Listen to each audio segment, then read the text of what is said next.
जय जय राम कृष्ण हरे जय जय राम कृष्ण हरे राम कृष्ण हरे जय जय राम कृष्ण हरे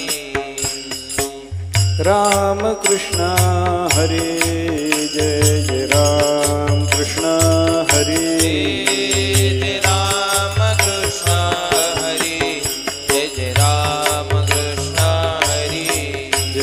राम कृष्ण हरे जय जय राम कृष्ण हरे जय राम कृष्ण हरे जय जय राम कृष्ण हरे जय जय राम कृष्ण हरे जय जय राम कृष्ण हरे बोला सगळे टाळी वाजवून बोला जय जय राम कृष्ण हरे जय जय राम कृष्ण हरे जय जय राम कृष्ण हरे जय जय राम कृष्ण हरे जय जय राम कृष्ण हरे जय जय राम कृष्ण हरे जय जय राम कृष्ण हरे जय जय राम कृष्ण हरे जय जय राम कृष्ण हरे राम कृष्ण हरे जय जय राम कृष्ण हरे जय जय राम कृष्ण हरे जय जय राम कृष्ण हरे जय राम कृष्ण हरे जय जय राम कृष्ण जय हरे जय जय जय राम कृष्ण हरे जय जय राम कृष्ण हरे जय जय राम कृष्ण हरे जय जय राम कृष्ण हरे जय जय राम कृष्ण हरे जय जय राम कृष्ण हरे जय जय राम कृष्ण हरे जय जय राम कृष्ण हरे जय जय राम कृष्ण हरे जय जय राम कृष्ण हरे जय जय राम कृष्ण हरे जय जय राम कृष्ण हरे राम कृष्ण हरे जय जय राम कृष्ण हरे जय जय राम कृष्ण हरे जय जय राम कृष्ण हरे जय जय राम कृष्ण हरे जय जय राम कृष्ण हरे राम कृष्ण हरे जय जय राम कृष्ण हरे जय जय राम कृष्ण हरे जय जय राम कृष्ण हरे जय जय राम कृष्ण हरे जय जय राम कृष्ण हरे जय जय राम कृष्ण हरे जय जय राम कृष्ण हरे जय जय राम कृष्ण हरे जय जय राम कृष्ण जय हरे जय राम कृष्ण हरे जय जय जय जय राम कृष्ण हरे जय जय राम जय कृष्ण हरे जय राम कृष्ण हरे जय जय जय जय जय जय राम कृष्ण हरे जय जय राम कृष्ण हरे जय राम कृष्ण हरे जय जय जय जय जय जय राम कृष्ण हरे जय जय राम कृष्ण हरे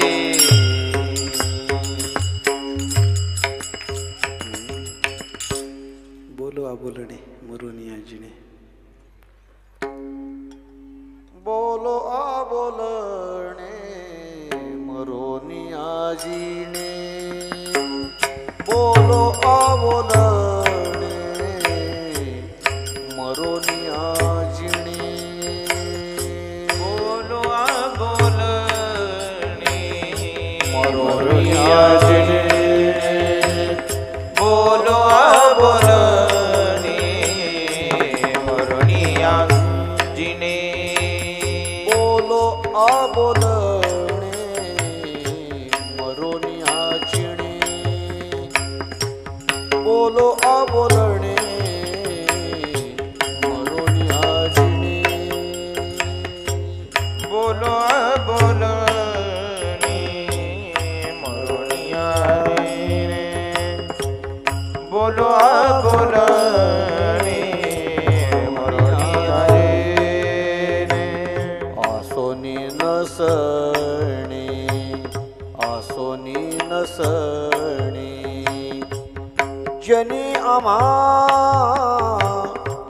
जनी आम्हा भोगी त्याग झाला संगीचा संग भोगी त्याग झाला तोडियेले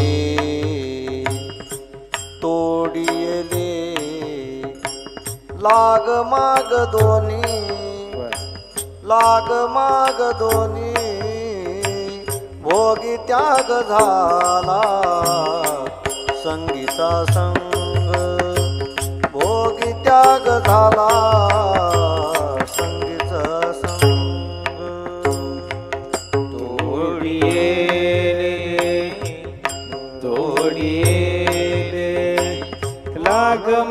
दोन्ही भोगी त्याग झाला संगीत असंग भोगी त्याग हे दिसतो मी तैसा संगीत असंग तुका म्हणे नव्हे दिसतो मी तैसा तुका म्हणे नव्हे दिसतो मी तैसा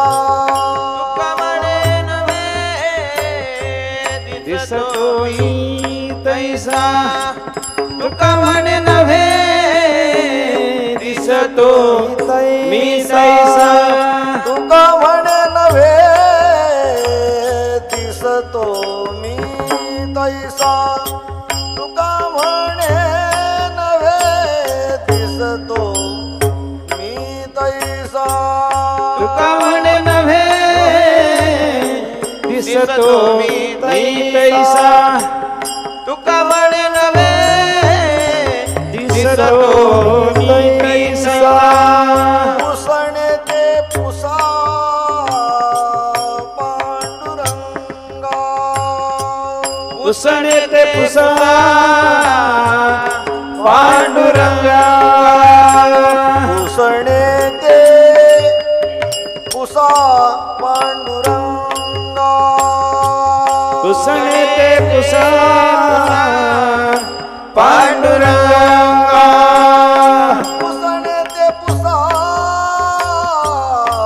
पांडुरंगा पुसणे ते पुसा पांडुरंगा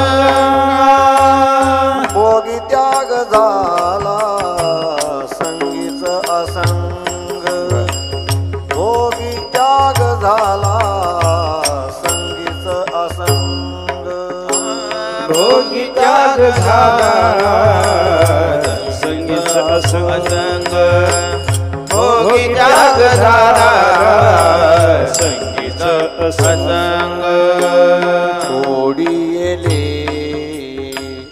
तोडी येले तोडी येले तोडी येले तोडी येले लाग माग दोन्ही भोगी त्याग झाला संगीत असंग भोगी त्याग झाला संगीत असंग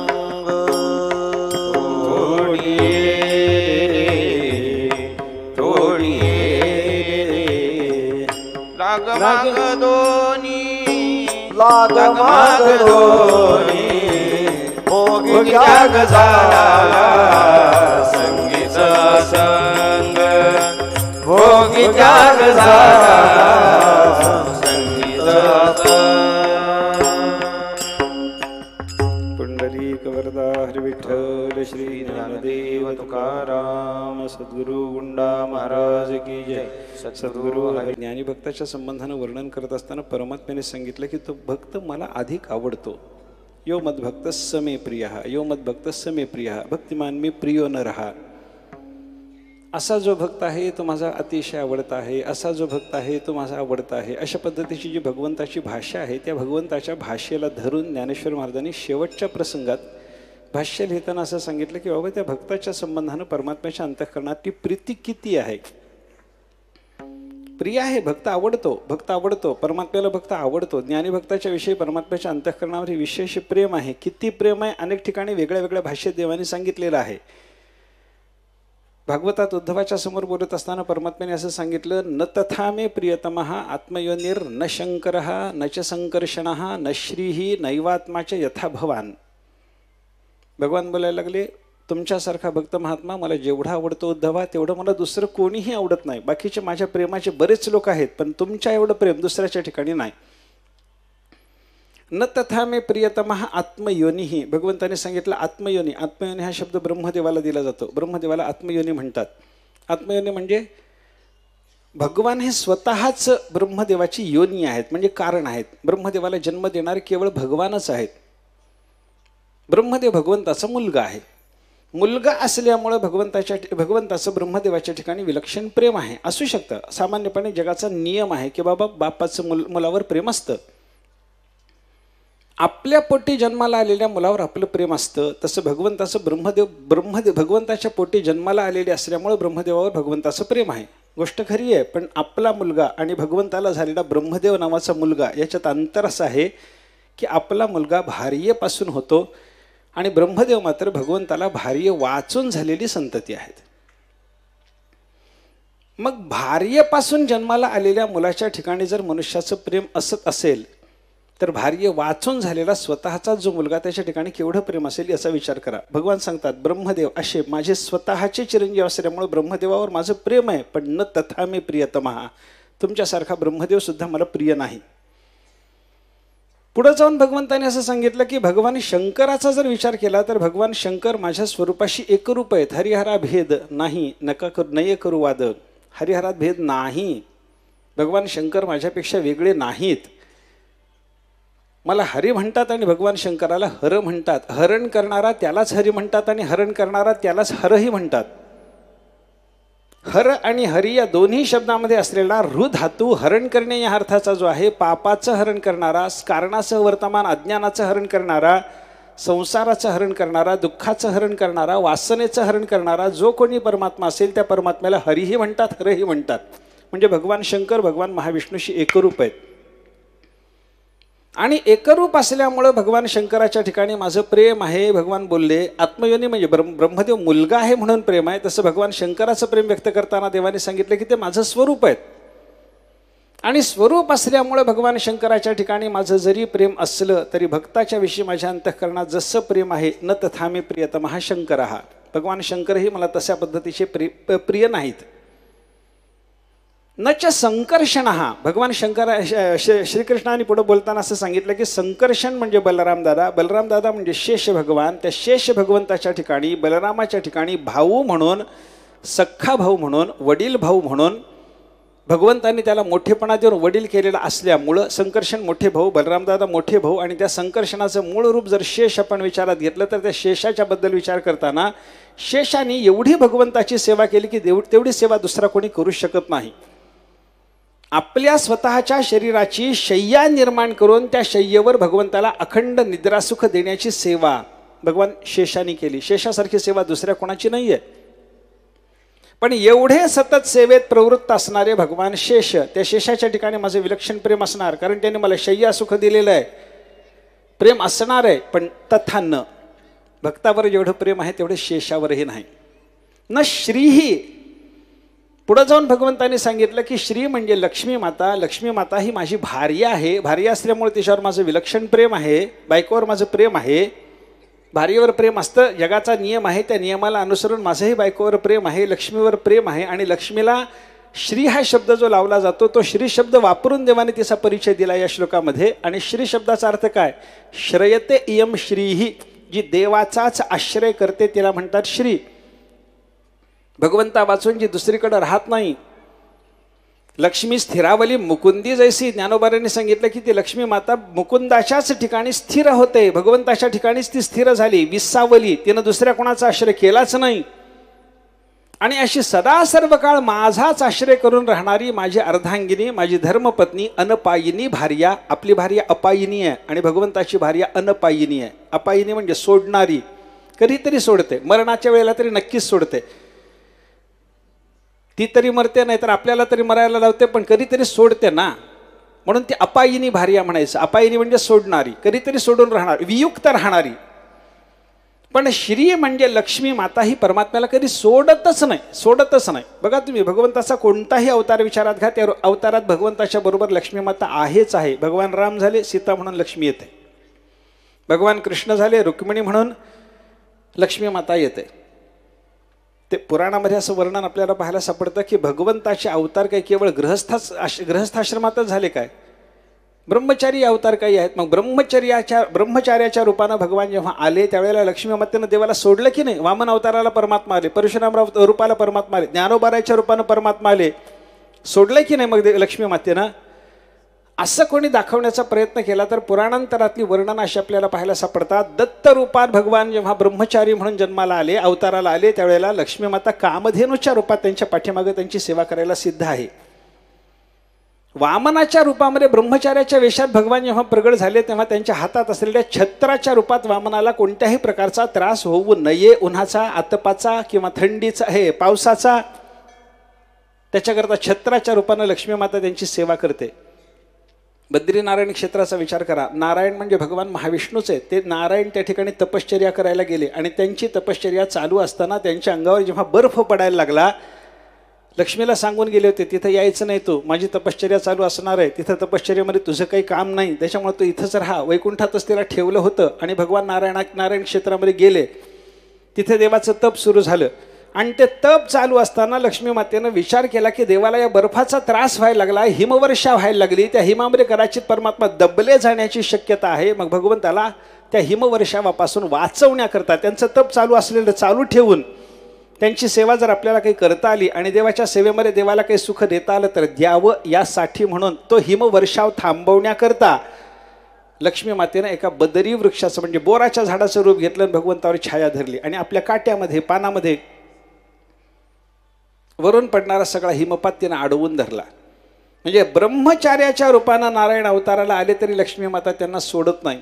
आमचे गुरुवर्य कंधारकर महाराज सांगत असत की ज्ञानेश्वर महाराजाच्या रूपानं ज्यावेळेला भगवान महाविष्णूचं अवतरण झालं ना, महाविष्णूचा अवतार सखा माझा ज्ञानेश्वर नररूपे विष्णू अवतरला, भगवान ज्ञानोबराय म्हणजे प्रत्यक्ष महाविष्णूचा अवतार. मग महाविष्णूच जर ब्रह्मचार्याच्या ज्ञानेश्वर महाराजाच्या रूपानं आले तर इथं कोणत्या रूपानं लक्ष्मी माता आली हो?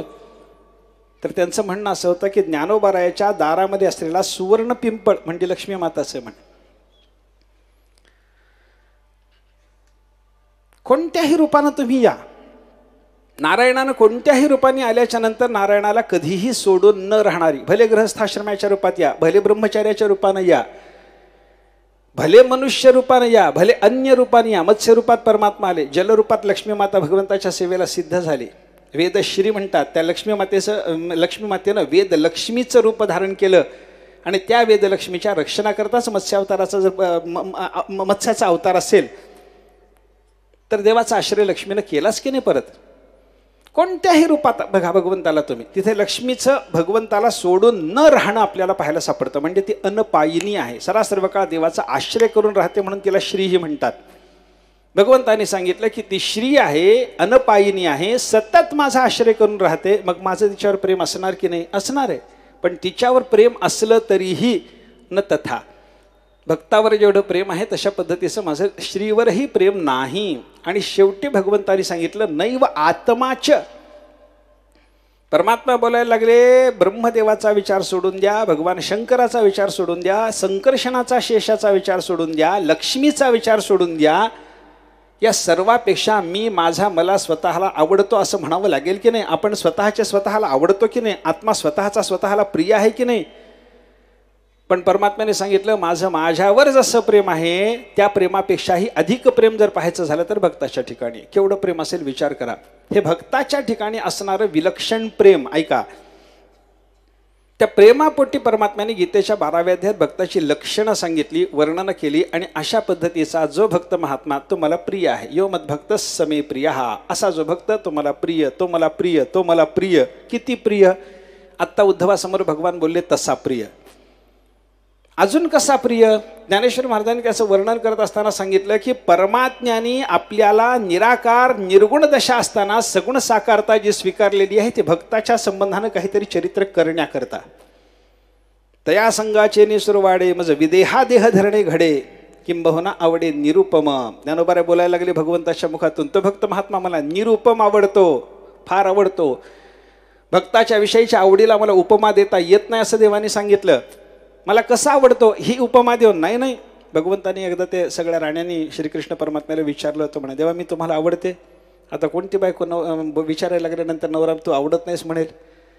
कोणी नवऱ्याला विचारायला या बाईनं कोणी विचारावं नवऱ्याला मी आवडते का? आवडतेच म्हणावं लागतं. ती कैदाशीन जरी असली तरी. बरे झाले देवा बाईल कर कशा म्हणणार कोण? फक्त तुकाराम महाराजच किंवा बाकी कोण? आवडतेच म्हणावं लागतं. तिला भिवून का होईना म्हणावं लागतं.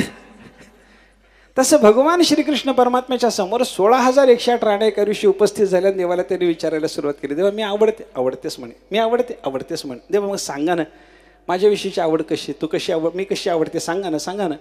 देवाने एका खाद्यपदार्थाचा उपमान द्यायला सुरुवात केली. एकीने विचारलं, सत्यभावेने विचारलं, देवा मी आवडतेस कशी आवडते, बेसनाच्या लाडूसारखे.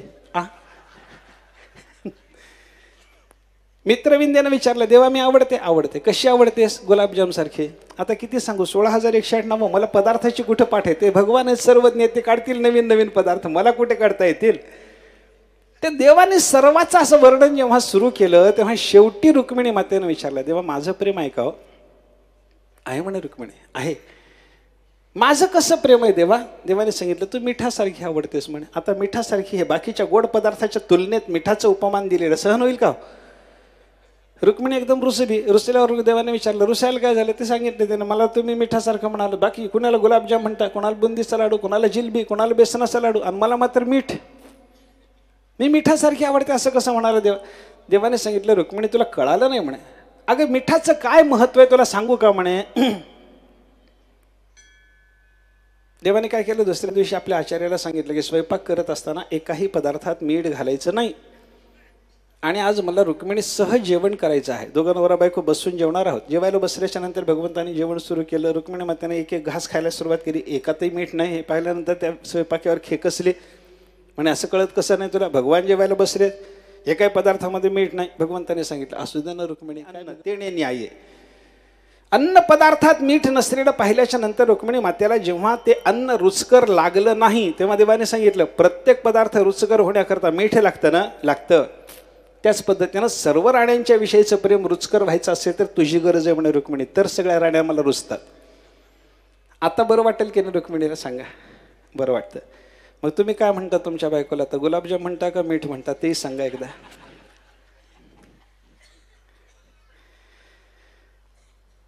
अर्थ काय आहे, अभिरुचीचा विचार सांगत असताना परमात्म्याने राण्यांच्या समोर उपमान पदार्थ देऊन ज्याप्रमाणे वर्णन केलं. भगवंताला विचारलं भक्ताच्या विषयीची आवड, किंबहुना आवडे निरुपम, एकाही पदार्थाची उपमा देता येत नाही अशी माझ्या अंतःकरणाला भक्ताची आवड आहे. परमात्मा बोलले, मीठही म्हणता येत नाही, बाकीचा पदार्थ जर राहिला बाजूला. कोणतंही उपमान देऊन भक्ताच्या विषयी प्रेम व्यक्त करावं असं नाही. माझं विशेष विशेष विशेष रुक्मिणीपेक्षाही अधिक प्रेम भक्ताच्या संबंधानं आहे. देवाने जे सांगितले ना, त्या प्रेमापोटी परमात्मा भक्तासाठी काय काय करतो याचं वर्णन करत असताना ज्ञानेश्वर महाराजांनी सांगितले, हे सगळं वर्णन बघा. संगाचे निसूर वाढे मज विदेहा देह धरणे घडे, त्या भक्ताच्या संगतीची मला अपेक्षा आहे म्हणून देह नसलेला मी देह धरून येतो. दोवरी दोन्ही भुजा आलो घेऊन आलिंगावया लागुनी तयाची अंग. दोनच हात नाही, भगवंताला 4 हात आहेत. परमात्मा चतुर्भुज आहेत. दोन्हीवर 2 हात घेऊन मी आलो. कशा करता 4 हात आणले हो, आलिंगावया लागुनी तयाची अंग, माझ्या भक्ताला आलिंगन देण्याकरता. 2 हाताने दिलेलं आलिंगन गाढ होत नाही असं वाटलं म्हणून 4 हात घेऊन आलो. तो पहावा आहे डोळे म्हणून अचक्षुसी मज डोळे, हातीचे नि लीला कमळे पुजूत याते. त्या भक्ताला पाहण्याची मला इच्छा झाली म्हणून डोळे नसलेला मी डोळे घेऊन येतो.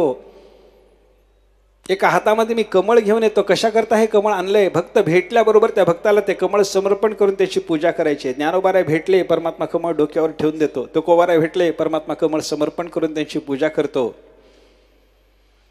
भक्ताच्या विषयीचं प्रेम असं आहे. निरुपम प्रीती म्हणतात ती अशी आहे. आणि त्याचं प्रेमाचं वर्णन करत असताना, निरुपम प्रीतीचं वर्णन करत असताना, भक्त चरित्राच्या संबंधानं वर्णन करताना ज्ञानेश्वर महाराजांनी 2 पद्धतीनं वर्णन केलं. तयाचे चरित्र ऐकती जे एक वर्णन केलं, त्या भक्ताचं चरित्र जे कोणी ऐकतात पुढं वर्णन केलं. तेही प्राणापरवते आवडती मज निरुते, जे भक्तचरित्रा ते प्रशंसिते. भक्तचरित्र ऐकणारे, भक्तचरित्र प्रशंसिणारे म्हणजे गाणारे, हे दोघंही जण मला कसे असतात, प्राणापेक्षा अधिक आवडतात. हे भक्ताच्या विषयीचं प्रेम आहे. भक्ताच्या प्रेमापोटी भक्ताचं चरित्र ऐकणारे गाणारे भगवान म्हणतात मला प्राणापेक्षा अधिक आवडतात. मग आता आपल्याला भक्ताचं चरित्र ऐकणं आणि भक्ताचं चरित्र गाणं, मला जसं जमलं तसं मी गाणार आहे, तुम्हाला जसं जमलं तसं तुम्ही ऐकणार आहात. आणि अशा पद्धतीनं गाणं ऐकणं भक्तचरित्राचं, तुकाराम महाराजांच्या चरित्राचं झालं तर त्याच्यातून आपल्याला फल काय प्राप्त होणार आहे, परमात्म्याला आपण प्राणापेक्षा अधिक आवडते हो हे फल प्राप्त होणार आहे. मग या फलावर दृष्टी ठेवल्याच्या नंतर साधूच्या चरित्राचं श्रवण साधूच्या चरित्राचं प्रशंसन, या दोन्ही गोष्टी घडल्या पाहिजेत की नाही विचार करा. लाभावर दृष्टी ठेवल्याशिवाय मनुष्य काही करायला तयार होत नाही. हे केल्याने आपल्याला काय मिळणार आहे याचा विचार ऐकल्याशिवाय मनुष्य ते करायला तयार होत नाही. प्रयोजनम अनुद्दिश्य न मंदोपि प्रवर्तते. कितीही मंदबुद्धीचा मनुष्य असला तरी फळाचा विचार न करता कोणतीही क्रिया करायला तयार होत नाही. तसं भक्ताचं चरित्र गा, भक्ताचं चरित्र ऐका. कशा करता काय मिळणार? देवाला तुम्ही प्राणाधिक प्रिय होणार, हे फल आहे. मग या फलावर दृष्टी ठेवल्याच्या नंतर भक्ताच्या चरित्राचं श्रवण पठन करण्याची आपल्याला इच्छा होते. आणि त्याच दृष्टीनं तुकाराम महाराजांचं चरित्र श्रवण पठन करणं यांनी काय मिळणार? देवाला आपण प्राणाधिक प्रिय होणार. म्हणून तुकाराम महाराजांचं चरित्र ऐकायचं आणि ते गायचं आहे. आपण सुरुवातीला तुकाराम महाराजांचं एक अभंग म्हणून महाराजांची अशी अवस्था आहे, म्हणून महाराजांचं मोठेपण आहे, म्हणून त्या महाराजांचं चरित्र आपल्याला ऐकायचं आहे असा विचार पाहतो. अभंग आपण सुरुवातीला काय विचारात घेतला. महाराजांनी असं सांगितलंय, बोलो अबोलणे, आम्ही बोलतो पण जे बोलता येत नाही ते. मरोनिया जिणे, आम्ही जगतो पण मरून जगतो. असोनी नसणे जनी आम्हाला जगात राहणं आहे पण असून नसणंच आहे आमचं. आम्ही भोग भोगत असलेले दिसलो तरी भोगामध्ये आम्हाला त्याग घडलेला आहे. संगात जरी असलेले आम्ही दिसत असलो तरी आम्हाला असंगच अशी अवस्था आमची आहे. आणि तोडियेले लाग माग दोन्ही, आम्ही लाग माग दोन्ही तोडून टाकले. लाग म्हणजे संबंध, नातेसंबंध, आणि माग म्हणजे अनुसरण करणाऱ्या लोकांचा संबंध, दोन्ही सोडून दिले, आम्ही तोडून टाकले. माग येणाऱ्या लोकांना सोडून दिलं, आमचा माग धरणारे लोक सोडून दिले, आमचा लाग धरणारे, आमचा संबंध धरणारे लोक सोडून दिले, या सगळ्याचा संबंध सोडून दिला. गंमत कशी आहे बघा, ज्यांनी लाग माग सोडून दिला त्यांच्या लागमागाचा विचार करणं म्हणजे चरित्र गाणं आहे. चरित्र म्हणजे काय? त्यांचा सगळा संबंध बघायचा आहे ना आपल्याला. त्यांची वंश परंपरा बघायची, त्यांची पूर्वज परंपरा बघायची, त्यांचं लग्न बघायचं, त्यांना मुलं बाळा काय झाली बघायचं, त्यांनी काय काय केलं बघायचं. हे सगळं बघणं म्हणजे काय? लागमाग बघणंच आहे. आणि लागमाग तोडणाऱ्या तुकाराम महाराजाचा लागमाग बघायला आपण बसलो. ते लागमाग तोडून बसले. लागमाग तोडून बसलेले असल्यामुळंच त्यांच्या लागमागाचा विचार करणं मोठेपणाचं आहे. ज्यांनी लागच धरून ठेवला, नातेसंबंधच धरून ठेवला, ज्यांनी मागच धरून ठेवला, आपले अनुसरण करणारे लोक त्यांचंच महत्त्व जे गायला लागले, अशा लोकांचं मोठेपण नसतं हे याच्यातून व्यक्त करायचं आहे तुकाराम महाराजांना. केवळ नातेसंबंधात गुंतून पडला. माझा मुलगा, माझी बायको, माझं घर, माझं दार, माझं शेत, माझा पैसा, जग माझं नाही, वसुधैव कुटुंबकम नाही, माझं घर आहे, माझं शेत आहे, माझं कुटुंब आहे, जग सगळं माझं कुटुंब म्हणायला तयार नाही. पण तुकाराम महाराजासारखा महात्मा मात्र बोलत असताना एवढं माझं घर, एवढंच माझं घर आहे, एवढं कुटुंब, एवढंच माझं कुटुंब आहे म्हणत नाही तो. वसुधैव कुटुंबकम, सगळी पृथ्वी माझं कुटुंब म्हणतो.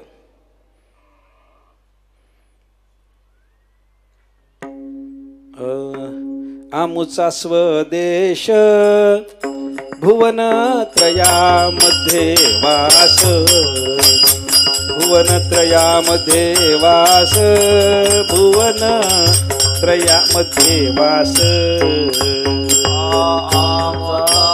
स्वदेश भुवन त्रयामध्ये वास, भुवन त्रयामध्ये वास, भुवनत्रयामध्ये वास, भुवनत्रयामध्ये वास. अमुचा स्वदेश भुवनत्रयामध्ये वास, भुवनत्रयामध्ये वास, भुवनत्रयामध्ये वास. भाषा बघा तुकाराम महाराजांची. तुकाराम महाराज म्हणतात माझा एवढा मर्यादित देश हाच माझा देश नाही. भुवनत्रयामध्ये वास आमचा स्वदेश. आमचा स्वदेश कोणता? त्रिभुवनात वस्ती करणं हे आमचं स्वदेशात राहणंच आहे. त्रिभुवनात राहिलं तरी तो आमचा देशच आहे, आमचाच देश आहे. विश्वची माझे घर ऐसी मती जयाची स्थिर, किंबहुना आमचा स्वदेश. अशी भाषा बोलणारा जो महात्मा असतो त्याची व्यापक बुद्धी जी असते ना, त्या व्यापक बुद्धीपोटी तो सर्वांनाच माझं म्हणतो. म्हणजे मर्यादिताचा लागमाग त्यानं तोडून टाकलाय. मर्यादिताचा लागमाग तोडल्याशिवाय व्यापकाचा लागमाग धरता येत नाही. म्हणून देवाचा संबंध धरण्याकरता बाकीचा घरादाराचा संबंध वगैरे सोडणारी जी मंडळी असते ना, त्यांचा हाच विचार असतो. मर्यादित संबंध तोडल्याशिवाय व्यापकाचा संबंध धरता येत नाही. आणि असा मर्यादित संबंध ज्याने सोडून टाकलेला आहे, तोडून टाकलेला आहे, अशा तुकाराम महाराजांचं चरित्र आपल्याला पाहायचं आहे. चरित्र पाहायचं आहे. चरित्र म्हणजे काय? चरित्र शब्दाचा अर्थ आचरण. चरित, आचरण, आचरित. चरित आचरित दोन्ही एकच आहे. आ उपसर्ग लागला म्हणून बदल काय झाला? चरित म्हणजे वागणं, आचरण. चरण म्हणजे आचरण, आचरण म्हणजे चरित्र, चरित्र म्हणजेच वागणं. बघा तुम्ही, आचरण कसं असावं याच्याबद्दल शास्त्रकारांनी फार सुंदर रीतीने विचार केलेला आपल्याला पाहायला सापडतो. उपनिषदातला छांदोग्यातला विचार आहे पहा. रमणीय चरण आणि कपूय चरण असे दोन शब्द आहेत. ज्याला वाईट योनी आज प्राप्त झालेली आपल्याला पाहायला सापडते. श्वयोनिम वा शुकर योनिम वा, कुत्र्याच्या योनीला गेला, डुकराच्या योनीला गेला, एक ब्राह्मणाच्या योनीला गेला, एक क्षत्रियाच्या योनीला गेला, एक वैश्याच्या योनीला गेला, कुठल्या तरी वर्णात जन्माला आला, मनुष्य झाला, अशी एक उत्तम योनी आहे. आणि एक कुत्र्याची योनी, डुकराची योनी, अशी एक हीन योनी आहे. त्याला कपूय योनी, कपूय म्हणजे निंद्य योनी, आणि रमणीय योनी म्हणजे स्तुत्य योनी. स्तुत्य योनी प्राप्त कोणाला होते आणि निंद्य योनी, निंद्य शरीर प्राप्त कोणाला होतं याचा विचार सांगत असताना उपनिषदाने असं सांगितलं, तद यथेह रमणीय चरणाः अभ्यासोह यत्ते रमणीयाम योनिम आपद्यरन. ज्यांनी आचरण रमणीय केलेलं आहे, ज्यांचं आचरण स्तुत्य आहे, त्यांना स्तुत्य अशा पद्धतीचे देह प्राप्त होतात. आणि कपूय चरणाः अभ्यासोह यत्ते कपूयाम योनिम आपद्यरन. ज्यांनी कपूय म्हणजे निंद्य अशा पद्धतीचं आचरण, चरित्र आपलं कपूय म्हणजे निंद्य ठेवलेलं आहे, अशा लोकांना पुढचा देह निंद्य पद्धतीचा प्राप्त होतो. म्हणजे काय झालं? निंद्य देह प्राप्त होणं आणि स्तुत्य देह प्राप्त होणं. याला कारण काय? आपलं आचरण. वागला कसा, आचरण कसं ठेवलं, चरित्र कसं राखलं, याच्यावर पुढचा देह आपला अवलंबून आहे, अशी शास्त्राची भाषा आपल्याला पाहायला सापडते बरं का. आणि मग मनुष्याने आपलं जीवन कसं राखावं याच्याबद्दल काही श्रुतिवाक्यातून फार छान पद्धतीचे विचार आपल्याला ऐकायला मिळतात पहा. काही ठिकाणी असं वर्णन केले, उलूक यातुम शुशुलूक यातम. म्हणजे उलूक म्हणजे घुबड, त्या घुबडासारखं आचरण करू नये, घुबडाच्या पिलासारखं आचरण करू नये, कोक पक्षासारखं म्हणजे ते चक्रवाकाचं मिथुन जे असतं ना, त्या मिथुनासारखं कामांधतेचं वर्तन असू नये, कुत्र्यासारखं असू नये, कसं जीवन असू नये. अनेक ठिकाणी संतांनी त्याचाही विचार आपल्याला सांगितलेला पाहायला सापडतो बरं का. दिग्जिने ज्याचे लोभावरी मन, लोभावरी मन, दिग्जिने अतीत पूजन घडेचिना, अतीत पूजन घडेचिना, अतीत पूजन घडेचिना, अतीत पूजन घडेचिना. दिग्जिने ज्याचे लोभावरी मन, दिग्जिने ज्याचे लोभावरी मन, दिग्जिने ज्याचे लोभावरी मन, दिग्जिने ज्याचे लोभावरी मन, अतीत पूजन घडेचिना, अतीत पूजन घडेचिना, अतीत पूजन घडेचिना, अतीत पूजन घडेचिना. दिग्जिने ज्याचे लोभावरी मन. सगळा अभंग तुकाराम महाराजांचा असाच आहे. दिग्जिने ज्याचे जो बाईले अधीन, परलोकमान नाही दोन्ही. दिग्जिने ज्याचे लोभावरी मन, अतीत पूजन घडेचिना. दिग्जिने आळस निद्रा जया फार, अमित आहार अघोरिया. फार खाणारा मनुष्य, जीवनाला धिक्कार असो, फार झोपणारा मनुष्य, जीवनाला धिक्कार असो, लोभाला प्रवृत्त होऊन अतिथीचं पूजन वगैरे न करणारा मनुष्य, केवळ पैसा पैसा करत बसणारा मनुष्य, त्याच्या जीवनाला धिक्कार असो. स्त्रीच्या अधीन होऊन जीवन जगणारा मनुष्य, त्याच्या जीवनाला धिक्कार असो. हे जगणं धिक्काराचं, धिक्काराचं. धिग्जिने धिग्जिने धिग्जिने. तुकाराम महाराजांनी सांगितलेलं हे धिक्काराचं जे जगणं आहे की नाही, हे सगळं धिक्काराचं जगणं. असं आचरण नसावं. आचरण कसं असावं आणि कसं नसावं विचार संतांनी आपल्याला जो स्पष्ट सांगितलं की नाही. आणि काय आहे, एक शास्त्र वचन आहे पा, नेमकं आत्ता कुठल्या पुराणातले माझ्या डोळ्यासमोर नाही, पण मला ते वचन पाठ आहे आता. ते वचनामध्ये असं वर्णन केलेलं आहे, मनुष्याने दिवसभरात आपलं जे काही वर्तन झालेलं आहे, आचरण झालं, जे चरित्र घडलं दिवसभर, त्या चरित्राचं रात्री झोपण्याच्या आधी स्मरण करावं. प्रत्यहम प्रत्यवेक्षेत नरश्चरितम आत्मनः. प्रत्यहम म्हणजे रोजच्या रोज, प्रत्यवेक्षेत रात्री झोपताना पाहिलं पाहिजे. काय पाहिलं पाहिजे? नरः चरितम आत्मनः. आपलं दिवसभरात काय चरित्र घडलं याचा विचार करावा. कशा करता?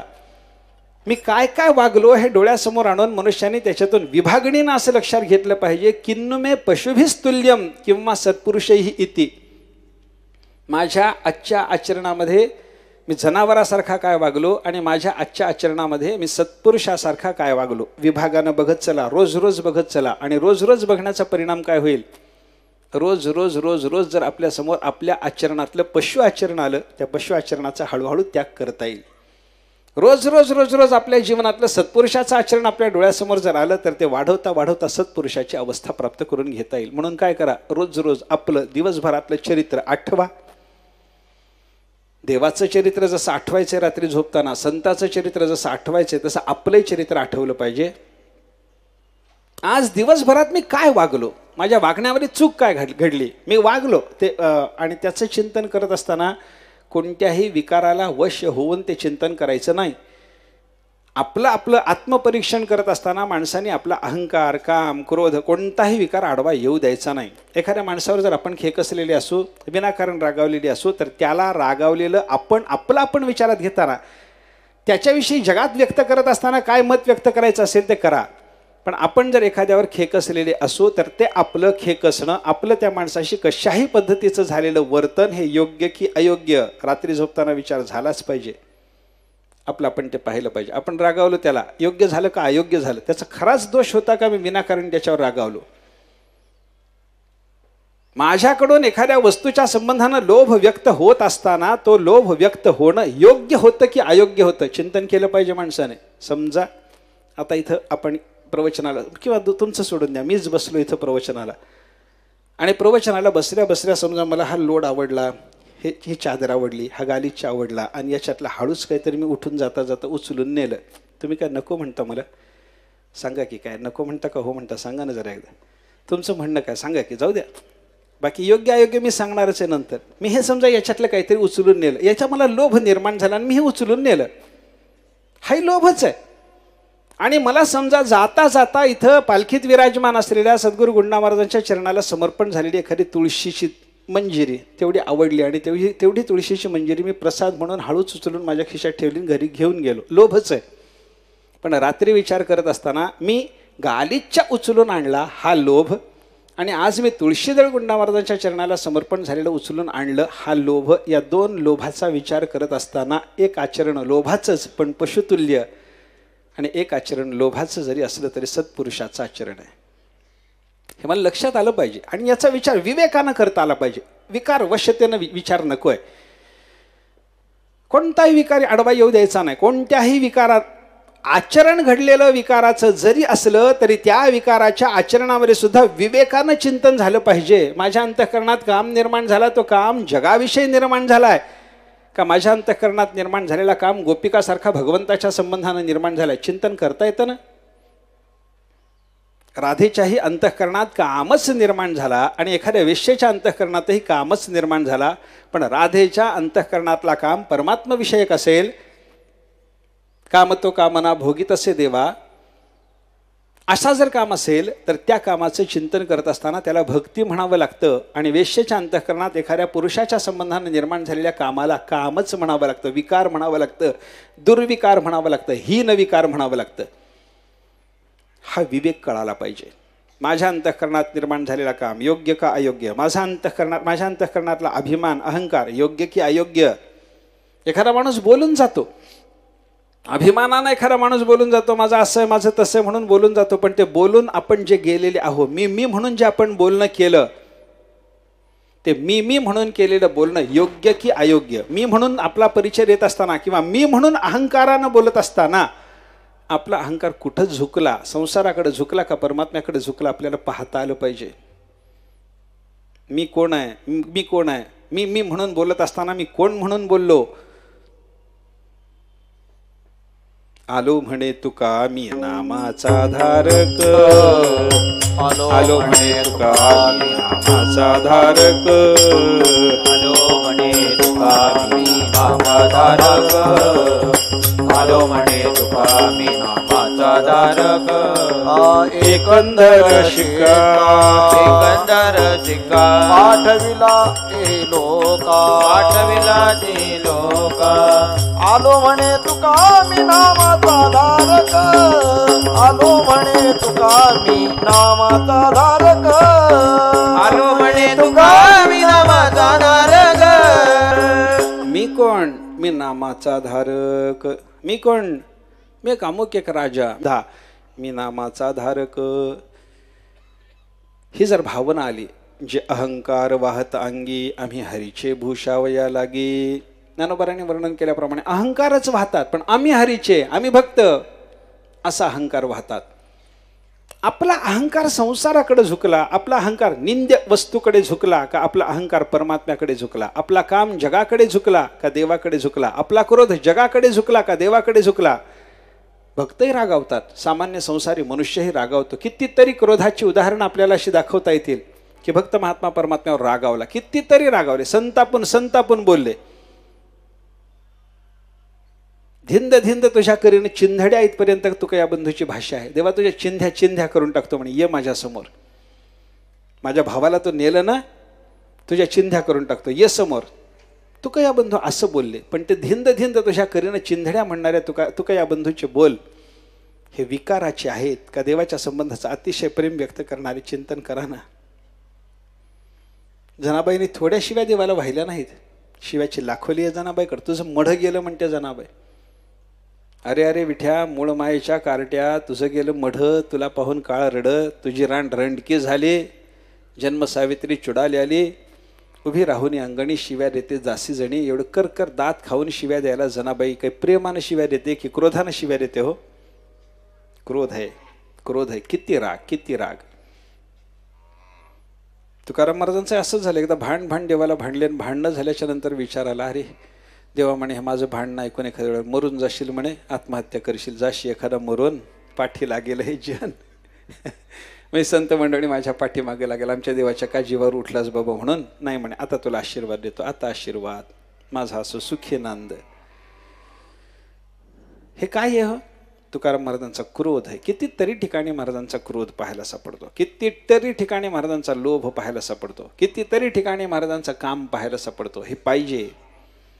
मागणीचे अभंग सगळे बघा ना, कामच आहे तो. काम म्हणजे काय? केवळ स्त्री पुरुषांना एकमेकाच्या विषयीचं असलेलं आकर्षण म्हणजेच काम आहे. एवढाच कामाचा मर्यादित अर्थ नाही. इदम मे स्यात् इति इच्छा काम शब्दिता. मला हे पाहिजे असं वाटलं की काम. मागणीचे सगळे अभंग कामानच निर्माण झालेले. म्हणजे कामच आहे पण जगाविषयी का देवाविषयी, क्रोधच आहे पण जगाविषयी का देवाविषयी, लोभच आहे पण जगाविषयी का देवाविषयी. कामक्रोध आम्ही वाहिले विठ्ठली, अशी भावना जर असेल तर मला काय सांगायचं आहे, हे रात्रीच्या वेळेला बसल्याच्या नंतर दिवसभरात मी रागावलो, माझा राग कसा होता, दिवसभरात मी अहंकारानं बोललो, माझा अहंकार कसा होता, दिवसभरामध्ये मी लोभाने काहीतरी वर्तन केलं पण माझा लोभ कशा पद्धतीचा होता, याचं माणसाने रोज रोज प्रत्यहम प्रत्यवेक्षेत, रोज रोज हे पाहिलं पाहिजे, रोज रोज हे पाहिलं पाहिजे. याला काय म्हणतात? चरित्रच ना. आपलंच चरित्र आपणच पाहायचं आणि आपलंच चरित्र, त्याच्यातलं दुष्चरित्र आपणच घालवायचं आणि सुचरित्र आपणच वाढवायचं. पण आपल्या चरित्रातलं दुष्चरित्र घालवणे आणि आपल्या चरित्रातलं सुचरित्र वाढवणे, याच्याकरता दुष्चरित्र म्हणजे काय आणि सुचरित्र म्हणजे काय हे कळालं पाहिजे ना. म्हणून दुष्टाचीही चरित्र पाहिली पाहिजेत, सज्जनाची चरित्रही पाहिली पाहिजेत. प्रल्हादाचं चरित्र सांगायला सप्तम स्कंदात भागवताच्या सुरुवात होते. ते एकदम प्रल्हादाचं चरित्र सांगायला सुरुवात होत नाही. आधी हिरण्यकश्यपूचं चरित्र येतं, मग प्रल्हादाचं येतं. हिरण्यकश्यपूचं चरित्र का ऐकायचं? जे घालवायचे, चरित्रातून आपले जे काढून टाकायचे ते पाहण्याकरता. आणि प्रल्हादाचं चरित्र का पाहायचं? जे घ्यायचंय ते घेण्याकरता. सच्चरित्र म्हणजे काय आणि पशुतुल्य चरित्र म्हणजे काय, दोन्हीचा अभ्यास झाला पाहिजे. दोन्हीचा अभ्यास होण्याच्या दृष्टीनंच अशी चरित्र आपल्या समोर संत महात्म्यांनी शास्त्रकारांनी उभी करून ठेवलेली पाहायला सापडतात. चरित्र पहा, कोणतंही चरित्र पहा, आपल्या समोर येणाऱ्या चरित्राचा विचार करा, साधूच्या चरित्राचा विचार करा, सज्जनाच्या चरित्राचा विचार करा, दुष्चरित्राचाही विचार. तुकाराम महाराजांचं प्रल्हादाचं चरित्र पाहण्याच्या निमित्तानं जसं आपल्याला हिरण्यकश्यपूचं चरित्र पाहण्यात येतं, तसं तुकाराम महाराजांचं चरित्र पाहताना दुष्टाची चरित्र आपल्यासमोर येत नाहीत का? मंबाजीचं चरित्र कोणाचं चरित्र आहे? सालोमालोचं चरित्र कोणाचं चरित्र आहे? तुकाराम महाराजांच्याकडे देहसुखाच्या अपेक्षेने जाणारे वेश्याचं चरित्र कोणाचं चरित्र आहे? दुष्टाची चरित्र ना. मग संताचं चरित्र पाहत असताना संताच्या चरित्रात येणारा दुष्टाच्या चरित्राचा संबंध तोही पाहायचा. कशा करता? टाळाय करता. आणि संताचं त्या प्रसंगातलंही चरित्र पाहायचं. कशा करता? घेण्याकरता. मंबाजीचा प्रसंग पाहताना मंबाजीचं चरित्र जरी टाळायचं असलं तरी मंबाजीशी तुकाराम महाराज जे वागले ते वागणं घ्यायचंच आहे. सालोमालोशी तुकाराम महाराज जे वागले ते घ्यायचंच आहे. वेश्या देहसुखाच्या अपेक्षेने तुकाराम महाराजांच्याकडे गेल्याच्या नंतर त्या वेश्येचं चरित्र दुष्चरित्र म्हणून टाळायचं जरी असलं तरी तुकाराम महाराजांचं त्या वेश्येशी वागणं जे रखुमाई समान म्हणणं तिला जे आहे ते घ्यायचंच आहे. असा चरित्राचा विचार करत असताना आपलं चरित्र रोज रोज पाहून त्याच्यातलं पशुतुल्य काय घडलं आणि साधुतुल्य काय घडलं दिवसभरामध्ये याचा विचार करण्याच्या दृष्टीनं आपल्याला अशी साधूची चरित्र पाहावी लागतात. आणि त्या निमित्तानं ज्ञानेश्वर महाराजांचं चरित्र पहा, त्या निमित्तानं तुकाराम महाराजांचं चरित्र पहा, त्या निमित्तानं आपण बाकीच्या साधू पुरुषांची चरित्र पहा. असा प्रकार आपल्याकडे संत महात्म्यांनी केलेला पाहायला सापडतो. अनेक अनेक अनेक चरित्र आपल्याकडे येतात. संतांची चरित्र काही एक दोनच आहेत अशा पद्धतीचं चिंतन करायचं कारण नाही. मी जे चरित्र तुकाराम महाराजांचं सांगणार आहे थोडंसं चरित्राच्या संबंधाने विचार आपल्याला सगळं काही विस्ताराने मला सांगता येईल असं नाही. 5-7 दिवसामध्ये थोडंसं चरित्र आपल्याला जे पाहायचं आहे त्या चरित्राचा विचार करण्याकरता माझ्यासमोर प्रमाण ग्रंथ म्हणून मी महिपती बाबांनी तुकाराम महाराजांचं जे चरित्र लिहिले, तुकाराम महाराजांचा स्वप्न दृष्टांत होऊन तुकाराम महाराजांनी स्वप्नात ज्यांना गुरुमंत्र दिला ते महिपती बाबा आहेत. त्याने तुकाराम महाराजांचं चरित्र लिहिलं. भक्त लीलामृत त्यांचाच ग्रंथ, संत लीलामृत त्यांचाच ग्रंथ, सगळे ग्रंथ त्यांनीच लिहिले. आणि हे सगळे ग्रंथ लिहिणारा हा महात्मा, या महात्म्याने लिहिलेले जे तुकाराम महाराजांचं चरित्र आहे त्या चरित्राचा विचार त्यांनी लिहिलेल्या चरित्राच्या आधारानं थोडासा करण्याचा आपल्याला प्रयत्न करायचा आहे. फार छान पद्धतीनं तुकाराम महाराजांचं चरित्र त्यांनी लिहिलेलं आहे. सगळं तुकाराम महाराजांच्या अभंगाला धरून अभंगाचा विचार करत करत करत करत त्यांनी हे चरित्र सगळंच्या सगळं गुंफलेलं आपल्याला पाहायला सापडतं. कारण तुकाराम महाराजांच्या चरित्राच्या करता म्हणून दुसरा कोणताही आधार नाही. बाकीच्या संतांचं चरित्र विचारात घ्यायचं जर ठरलं, नामदेवराचं चरित्र पाहायचं ठरलं, नामदेवरांनी स्वतःचं चरित्र स्वतः लिहिलंय. ज्ञानेश्वर महाराजांच्या संबंधानं काही चरित्र नामदेव महाराजांनी लिहून ठेवलंय. बाकीच्या सगळ्या संतांचा विचार जर आपण करायला लागलो तर त्या संतांची काही ना काहीतरी चरित्र इतर सामग्री उपलब्ध आहे. पण तुकाराम महाराजांच्या चरित्राला एक महिपती बाबांनी लिहिलेल्या चरित्राचा एक मुख्य आधार आहे. आणि बाकी थोडासा विचार जर वेगळ्या पद्धतीनं केला तर तुकाराम महाराजांच्या अभंगातून सुद्धा तुकाराम महाराजांनी स्वतःचं काही चरित्र सांगून ठेवलेलं आहे. या शूद्रवैश्य केला व्यवसाय तिथे 1-2-3 अभंगातून महाराजांनी आपली व्यावहारिक पारमार्थिक सगळी अवस्था सांगितलेली पाहायला सापडते. आणि आत्ता आपण जो अभंग विचारात घेतला त्याही अभंगातून तुकाराम महाराजांनी एका पद्धतीनं आपलं चरित्रच सांगितलं ना. महाराज म्हणतात माझ्याकडे बघत असताना तुम्हाला मी जसा आत्ता दिसतोय तसा राहिलोच नाही. तुका म्हणे नव्हे दिसतो मी तैसा, मी तुम्हाला जसा दिसतो तसा आता राहिलो नाही. पुसणे ते पुसा पांडुरंगा. माझ्याबद्दल जे काही विचारायचं असेल ते मला विचारत बसू नका, पांडुरंगाला विचारा. पांडुरंग सांगेल तुम्हाला मी कोण आहे, कसा आहे, माझी आताची अवस्था काय. देव सांगेल म्हणे, मी सांगत बसत नाही तुम्हाला. अर्थ काय आहे, तुकाराम महाराजांसारख्या साधू पुरुषाचं चरित्र विचारात घेत असताना हे चरित्र इतर संतांच्या चरित्रासारखं आपल्याला इतर संतांनी सांगून ठेवलेलं आहे असं नाही. फक्त तुकाराम महाराजांच्या अभंगाचा काही आधार मिळतो आणि काही आधार म्हणण्यापेक्षा बराचसा आधार मिळतो. आणि त्या अभंगाचा विचार करता करता तुकाराम महाराजांच्या जवळच्या काळात होऊन गेलेले हे महिपती बाबा असल्यामुळं महिपती बाबांनी महाराजांचं चरित्र जे परंपरेनं श्रुत आहे ते सगळं श्रुत चरित्र अभंगाशी मिळतं जुळतं आहे की नाही हे तपासत अभ्यास करत करत हे चरित्र मांडलेलं आहे. नुसतं नाही, अभ्यास करत करत मांडलेलं हे चरित्र आहे. आणि अभ्यास करत करत मांडलेलं हे चरित्र असल्यामुळे प्रमाण आहे. म्हणून इतिहास संशोधन पूर्वक चरित्राची मांडणी करणारे ल.रा. पांगारकर त्यांनी तुकाराम महाराजांचं चरित्र लिहित असताना तुकाराम महाराजांच्या चरित्राकरता बाकीच्या कागदपत्राची जशी मला उपलब्धी झाली तसं मी जरी लिहिलेलं असलं तरी माझ्या लेखनाला मी मुख्य आधार ठेवलेला आहे तो महिपती बाबाच्या चरित्राचा, असं त्यांच्या चरित्राच्या प्रस्तावनेत लिहूनच ठेवलंय.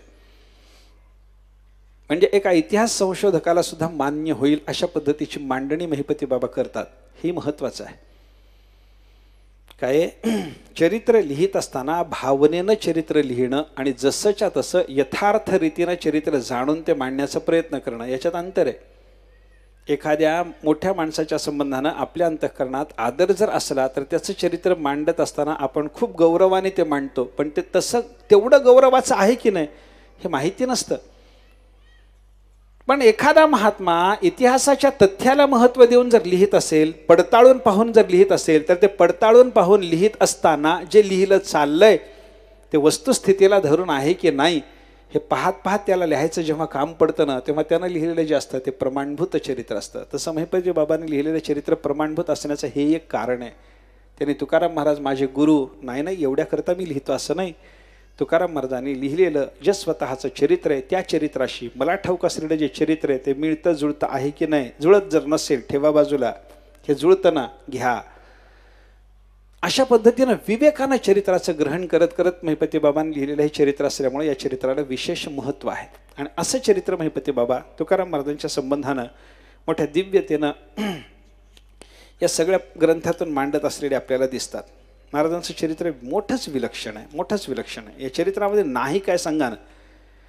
तुकाराम महाराजांच्या चरित्राचा विचार करत असताना बघा, तुकोबारायचं चरित्र म्हणजे साधनसिद्ध महात्म्याचं चरित्र आहे. आजानसिद्ध आणि साधनसिद्ध असे दोन सिद्ध पुरुष आपल्याला पाहायला सापडतात. एक साधनसिद्ध महात्मा असतो आणि एक आजानसिद्ध असतो. म्हणजे जन्माला आल्यापासून ज्यानं आपल्या जीवनात सिद्ध दशाच दाखवली, साधकाची अवस्था दाखवलीच नाही. जन्मल्यापासून बाळपणीचा सर्वज्ञता वरितयात आहे, जन्माला आला तेव्हापासून सिद्धच आहे. जगद्गुरु शंकराचार्याचं चरित्र जन्मापासून सिद्ध चरित्र, हस्तामलकाचं चरित्र जन्मापासून सिद्ध चरित्र, ज्ञानोबारायचं चरित्र जन्मापासून सिद्ध चरित्र. पण तुकाराम महाराजांचं चरित्र पाहिलं तर तसं नाही. तुकाराम महाराजांनी या ठिकाणी जन्माला आल्याच्या नंतर काही काळ संसारी भूमिका दाखवली, त्याच्यानंतर वैराग्य दाखवलं, त्याच्यानंतर परमार्थ दाखवला, परमार्थाची साधकावस्था दाखवली. आणि त्या साधकाच्या अवस्थेमध्ये योग्य पद्धतीनं साधना करता करता देवाचा साक्षात्कार संपादन करून पांडुरंग रूपता आपल्याला जी प्राप्त झालेली आहे ती वर्णन करून सांगितली. एवढा सगळा प्रवास तुकाराम महाराजांच्या जीवनाचा जो आपल्याला पाहायला सापडतो, हे पाहिल्यानंतर आपल्याला म्हणावं लागतं तुकाराम महाराज साधनसिद्ध महात्म्याची भूमिका दाखवतात. आहेत विष्णूचे अवतारच, तुका विष्णू नाही तुझा, बरोबर आहे. ज्ञानोबाराही महाविष्णूचा अवतार आणि तुकाराम महाराजही तुका विष्णू नाही तुझा असं जरी असलं तरी त्या विष्णूंनी ज्ञानोबाराच्या रूपात आल्याच्या नंतर आपल्याला जे चरित्र दाखवलं ते आजान सिद्धाचं. जान म्हणजे जन्म, आजान म्हणजे जन्मापासून सिद्ध चरित्र, ते आजान सिद्ध. आणि जन्माला आल्याच्या नंतर काही काळ साधना करणं दाखवणं झाल्यावर साधनातून सिद्ध दशा दाखवलेली जर असेल तर त्याला म्हणतात साधनसिद्ध महात्मा. तुकाराम महाराजांचं चरित्र साधनसिद्धाचं आहे. आपल्याला जवळचं कोणतं, आजानसिद्धाचं की साधनसिद्धाचं? घ्यायचं कोणतं? आजानसिद्धाच्या चरित्राचा आपल्याला फार उपयोग होत नाही. आपण वागाय करता तसं वागून बघू शकतो का? हस्तामलकाच्या चरित्राचा विचार करा. हस्तामलकाचार्य जगद्गुरु शंकराचार्याच्या चरित्रात प्रसंग आहे. हस्तामलक जन्माला आले, आचार्य फिरत फिरत एका गावात गेलेले होते. 8 वर्ष झाले तरी हस्तामलकाने कोणाशी बोलणंच केलं नव्हतं, काही कळत नाही असं त्याने दाखवलं, वेड्यासारखी अवस्था दाखवली. काही मायबाप बोलायला गेले, काही मला ऐकू येत नाही असं दाखवायचं. फक्त शरीराच्या निर्वाह करता कराव्या लागणाऱ्या तेवढ्या क्रिया करायच्या. स्नान करायचं, जेवण करायचं, इकडं तिकडं थोडंसं फिरणं करायचं. कोणी काही बोलला काही उत्तर देणे नाही, बोलणे नाही. 8 वर्षात एक शब्द ते पोरगं बोललं नाही. मायबापाला वाटायचं की बाबा पोरगं बहिर आहे, मुक आहे, वेड आहे, याला काही कळत नाही. अशा पद्धतीची अवस्था त्या पोराची समजून सगळे मायबाप वगैरे घरातले कुटुंबातले लोक वागत होते. आणि योगायोगानं काय झालं, त्यांच्या गावात जगद्गुरु शंकराचार्यांचं आगमन झालं. आचार्य आल्याच्या नंतर ह्या पोराला ज्ञान आचार्यांच्या पायावर घालावं आणि त्या महात्म्याच्या कृपेनं काही जर बुद्धी आली, त्याला बोलता आलं, याला जर काही थोडंसं ऐकू आलं, महात्म्याने काही कृपा केली तर बरं होईल म्हणून आचार्यांच्या दर्शनाला नेलं. समोर ते पोरगं ठेवलं, पाया पडले, त्या पोराला पायावर घातलं आणि त्या पोराला असं जवळ बसवल्याबरोबर आचार्याने विचारलं, काय बाई कशा करता आणलं या पोराला माझ्याकडे? आचार्यानं त्या बाईने सांगायला सुरुवात केली, महाराज माझं पोर आहे. हो बाई तू घेऊन आलीस म्हणजे तुझं आहे मला कळालं. म्हणे कशा करता आणलं याला?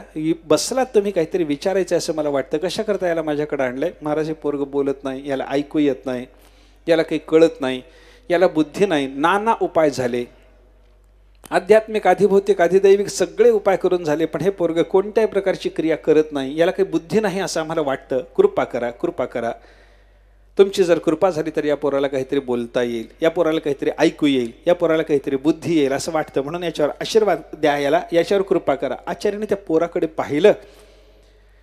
पोराकडे पाहिल्याच्या नंतर आचार्यांच्या लक्षात आलं की बाबा हे पोरग मुक नाही, हे बहिर नाही, हे निर्बुद्ध नाही, कारण त्याच्या ठिकाणी असणारं तेज आचार्यांना जाणवलं. आचार्याने त्या पोराला विचारायला सुरुवात केली, कस्त्वम शिशो कस्य कुतोसी गंता किन्नाम ते त्वम कुत आगतोसी. कस्त्वम शिशो, बाळा तू कोण आहेस, कस्य कोणाचा आहेस, कुतः आसी कुठून आलास, गंता कुठे तुला जायचं आहे, किन्नाम ते तुझं नाव काय, किन्नाम ते त्वम कुत आगतोसी कुठून आलास. हे सगळं आचार्याने विचारल्याच्या नंतर 8 वर्षानंतर त्या पोराने पहिल्यांदा तोंड उघडलं आणि आचार्यांना उत्तर द्यायला सुरुवात केली. नाहम मनुष्यो न च देव यक्षो न ब्राह्मण क्षत्रिय वैश्य शूद्रः न ब्रह्मचारी न गृही वनस्थो भिक्षुर्न चाहम निजबोधरूपः. ते पोरग बोलायला लागले एकदम, आणि त्या पोराने एकदम अध्यात्मातली उच्च भूमिका आपल्या स्वतःच्या ठिकाणची दाखवायला सुरुवात केली. त्या पोरानं सांगितलं, ना हम मनुष्य, गुरु महाराज मी माणूस नाही, न च देव यक्ष, मी देव नाही, यक्ष नाही, न ब्राह्मण क्षत्रिय वैश्य शूद्र, ब्राह्मण क्षत्रिय वैश्य शूद्र 4 वर्णापैकी कोणत्या तरी वर्णाचा छे तसला मी नाही, न ब्रह्मचारी न गृही न वनस्थ न च भिक्षु, मी ब्रह्मचारी गृहस्थ वानप्रस्थ संन्यासी याच्यापैकी आश्रम व्यवस्थेत कुठेही मी नाही, वर्ण व्यवस्थेत कुठेही मी नाही, 84 लक्ष योनीपैकी कुठल्याही योनीचा मी नाही. मग कोण आहेस बाबा तू, निजबोध रूप, ज्ञानस्वरूप असलेला मी आहे, चिदानंद रूप शिवोहम शिवोहम ही माझी अवस्था आहे. आणि त्या पोराचं बोलणं जेव्हा मायबापाने 8 वर्षाच्या नंतर पहिल्यांदा ऐकलं तेव्हा मायबापाला वाटायला लागलं साधूची कृपा झाली, पोरग बोलायला लागलं. आणि पोरग बोलायला लागलं, पोराला बुद्धी आली, पोराला कान आले, अशा भावनेनं त्या मायबापाने त्या पोराला हलवून पुन्हा आपण बोलायचा प्रयत्न केला, पुन्हा दगडासारखी अवस्था पोराची. मग आचार्याने त्या मायबापाला सांगितलं की नाही, पोरग तुमच्या जातीचं नाही म्हणे, माझ्या जातीचं आहे, मला देऊन टाका, मी घेऊन जातो. आता जातीचं नाही, मायबापाला सांगावं का तुमच्या जातीचं नाही म्हणून, तर ती जात म्हणजे ती मायबापाची जन्म देणाऱ्या मायबापाची लौकिक जात नाही, ती अलौकिक जात आहे. हे संसारी पोरग नाही, हे परमार्थी आहे, हे तुमच्या कामाचं नाही, हे माझ्या कामाचं आहे, हे ज्ञान विस्ताराकरता जगामध्ये अवतीर्ण झालेलं पोरग आहे. म्हणून आचार्याने त्या पोराला नेलं. ते हस्तामलकाचार्य, आचार्यांच्या सगळ्या शिष्यांमध्ये हस्तामलकाचार्याची विशेष योग्यता होती. सदासर्व काळ विदेही अवस्थेत राहणारा महात्मा, पण सदासर्व काळ जगद्गुरु शंकराचार्यांना सर्व शिष्यामध्ये आवडता असलेला महात्मा. कोणत्याही ग्रंथाच्या संबंधानं निरूपण झाल्याच्या नंतर किंवा आचार्यांच्या समोर कोणत्याही ग्रंथाच्या संबंधानं चर्चा झाल्याच्या नंतर बाकीचे सगळे सुरेश्वराचार्य, पद्मपादाचार्य, त्रोटकाचार्य हे सगळे समोर बसलेले असायचे आणि चर्चा करायचे. आणि हे हस्तामलकाचार्य कुठंतरी झाडाखाली एखाद्या निवांत पडून ब्रह्मस्वरूप स्थितीत असायचे. आणि चिंतन चालू असताना आपल्या चिंतनात योग्यता काय आहे याची पारख करायचा जेव्हा शेवटचा निर्णयाचा प्रसंग यायचा, आचार्य म्हणायचे हस्तामलक दिसत नाही रे, बोलवा त्याला. आणि मग हस्तामलकाचार्याने आल्याच्या नंतर आचार्याने विचारायचं, हस्तामलका अशी चर्चा झाली रे, तुझं काय म्हणणं आहे. हस्तामलकाचार्याने सांगावं, गुरु महाराज हे बरोबर, हे योग्य, हे अयोग्य. कदाचित हस्तामलकाचार्याची योग्यता वाढवण्याकरता गुरु महाराजांनी सुद्धा एखादा विषय सिद्धांताच्या विरुद्धतेनं मांडून दाखवला, तर हस्तामलकाचार्य सांगत होते, गुरु महाराज बोलतात आपण ठीक आहे, पण सिद्धांत हा नाही, अवस्था ही नाही. हे बोलण्याचं सामर्थ्य त्या हस्तामलकाचार्याचं होतं. मला सांगा, ते हस्तामलकाचार्य जन्मापासून सिद्ध दशा दाखवतात. हे जरी खरं असलं, हे मोठे आहेत, खरं जरी असलं तरी त्या हस्तामलकाचार्याचं चरित्र आपल्याला उपयोगाचं आहे का, आपण तसे वागू शकतो का, आपण तसं होऊ शकतो का, आपल्याला लग्गे ती अवस्था आहे असं आपल्याला म्हणता येतं का, म्हणता येत नाही. मग काय करा, आजान सिद्धाचं चरित्र आपल्या उपयोगाचं नाही, ते फक्त पहा, त्यांचं मोठे पण लक्षात घ्या. ज्ञानोबा जन्मल्यापासून मोठे आहेत हो. उपजताची ज्ञानी हे वर्म जाणवणी आले लोटांगणी चांगली, उपजतच ज्ञान आहे ज्ञानोबाऱ्यांना. मग उपजताच ज्ञानाची भूमिका दाखवणाऱ्या ज्ञानेश्वर महाराजांनी जे स्वतःचं चरित्र दाखवलंय, त्या चरित्राचं अनुसरण आपल्याला करता येईल का हो, करता येत नाही. मग काय करा, आजान सिद्धाचं चरित्र आदराचं आहे, मोठेपणाचं आहे, श्रद्धेचं आहे, मान्यतेचं आहे. हे सगळं जरी खरं असलं तरी ते बाजूला ठेवा. आचरणात घेण्याच्या दृष्टीनं कोणाचं चरित्र, तुकाराम महाराजांचं चरित्र बघा, नाथ महाराजांचं चरित्र बघा, ते आचरणात घेण्यासारखे साधन सिद्धाचं आहे. जन्माला आल्याच्या नंतर लगेच एकदम उच्च भूमिका तुकाराम महाराज दाखवत नाहीत, सामान्य चरित्र दाखवतात. आपणही सामान्य आहोत. तुकाराम महाराजांनी आपल्यासारखं सामान्य वर्तन करून दाखवलं. आपल्याला हळूहळू उच्च अवस्था संपादन करायची आहे. तुकाराम महाराजांनी सुद्धा हळूहळू पावला पावलाने जाता जाता उच्च अवस्था प्राप्त झाल्याचं चरित्र स्वतःचं दाखवलेलं जर असेल तर ते चरित्र आपल्याला आचरणाकरता जास्त उपयोगाचं आहे. म्हणून या चरित्राचा विशेषरीतीने आपण विचार केला पाहिजे. बाकी कोणत्याही चरित्राचा विचार, साधू पुरुषाच्या चरित्राचा विचार करावाच करावा, कोणत्याही साधूच्या चरित्राचं चिंतन करा, पण आपल्या समोर असलेल्या आजान सिद्ध आणि साधन सिद्ध या दोन साधूपैकी चरित्राचा विचार करताना आपल्याला घ्यायचं जे चरित्र आहे ते कोणाचं चरित्र याचं जर चिंतन करायचं ठरलं तर केवळ आजान सिद्धाचं चरित्र घेणं उपयोगाचं ठरत नाही, साधन सिद्धाचं. त्या दृष्टीनं तुकाराम महाराजांचं चरित्र विशेष उपयोगाचं आहे. आणि हे संतांचं चरित्र पाहत असताना आत्ता आपल्यासमोर तुकाराम महाराजांचं चरित्र मला सांगायचं आहे, पाहायचं आहे, पण ते तुकाराम महाराजांचं चरित्र माझा मी अभ्यास करतो सांगतो चालत नाही. तुकाराम महाराजाला शरण जाऊनच सांगावं लागतं. आमचे गुरुजी उदाहरण सांगत होते, विद्यार्थ्याला उपजीविकेकरता स्वतः अन्न निष्पन्न करून खाणं शक्य जरी असलं तरी ते तसं न करता त्यानं मधुकरीचंच अन्न आणून सेवन केलं पाहिजे. मधुकरीचंच अन्न आणून सेवन. राजाचा मुलगा जरी असला तरी शिकायला गेल्याच्या नंतर गुरुकुळामध्ये मी राजाचा मुलगा आहे, वाटेल ते करायचं चिंतन मला करायचंय, तुमचे शब्द माझ्या झोळीत टाका. तुम्ही जर काही दिलं, तुम्ही जर काही भिक्षा दिली तर त्या भिक्षेवर मला काहीतरी निरूपण करणं शक्य होणार आहे. आणि अशा भावनेनं जर आपण तुकाराम महाराज ज्ञानेश्वर महाराजांचं चरित्र गाण्याचा प्रयत्न केला, ऐकण्याचा प्रयत्न केला, त्याच्यात रस येतो. ते योग्य ठरतं, ते पवित्र ठरतं. नुसती चिकित्सा कामाची नाही, नुसती चिकित्सा कामाची नाही. नुसतं इसवी सन कोणतं होतं, शक कोणता होता, वार कोणता होता, तिथी कोणती होती, तारीख कोणती होती, त्याचा किस काढून काही उपयोग नाही, काही उपयोग नाही. भले एखादं वर्ष मागं पुढं झालं, काय बिघडलं काय त्याच्यामध्ये? एखादी तिथी मागं पुढं झाली, काय बिघडायचं काय त्याच्यामध्ये? काही बिघडत नाही. पण ते चरित्र उपयुक्ततेच्या दृष्टीनं चिंतनात घेताना आपल्याला त्याच्यातून घ्यायचं काय आहे? तुकाराम महाराज वागले कसं हे बघितलं पाहिजे. ते कधी जन्माला आले दिवसच पाहिजे असं काही आग्रह असायचं कारण नाही. योग्य पद्धतीनं चिकित्सा करून अभ्यास करून लोकांनी ते तिथी नक्षत्र इत्यादी सगळं काढलेलं जरी असलं तरी पण त्याच्यातच अडकून वाद करत बसण्याचं काही कारण नाही. एवढाच माझा मुद्दा आहे. त्या चरित्रातून घ्यायचं काय याच्यात गुंतलं पाहिजे. साधूच्या चरित्राचा विचार करत असताना अशी साधूंच्याकडे भिक्षा मागितली पाहिजे. चरित्र चिंतनाच्या दृष्टीनं आपण भिक्षा मागून आपण जर चरित्र चिंतन करायला लागलो तर ते चरित्र चिंतन योग्य ठरणार आहे, नाहीतर योग्य ठरत नाही. अनेक अनेक अनेक अनेक चरित्र संतांची आहेत. बघा तुम्ही, एकाच महिपती बाबांनी तुकाराम महाराजांचं चरित्र भक्तलीलामृत, संतलीलामृत तिकडं दोन्हीकडे सांगितलं, पुन्हा स्वतंत्र ग्रंथ लिहिला. कशा करता असं केलं असेल? असं कशा करता केलं असेल? विचार करा ना. विचार आपल्याला वेगळ्या वेगळ्या पद्धतीने याचा करता येतो. व्यास महर्षीने एकच देवाचं चरित्र सांगितलेलं जरी असलं तरी ते 18ही पुराणात सांगून पुन्हा स्वतंत्र भागवत लिहिलं. कृष्णचरित्रच सांगायचं होतं व्यास महर्षींना, पण कृष्णचरित्र सांगत असताना सगळ्या पुराणात लिहिलं, महाभारतातही लिहिलं आणि पुन्हा स्वतंत्र कृष्णचरित्राकरता भागवत नावाचा ग्रंथ निर्माण केला.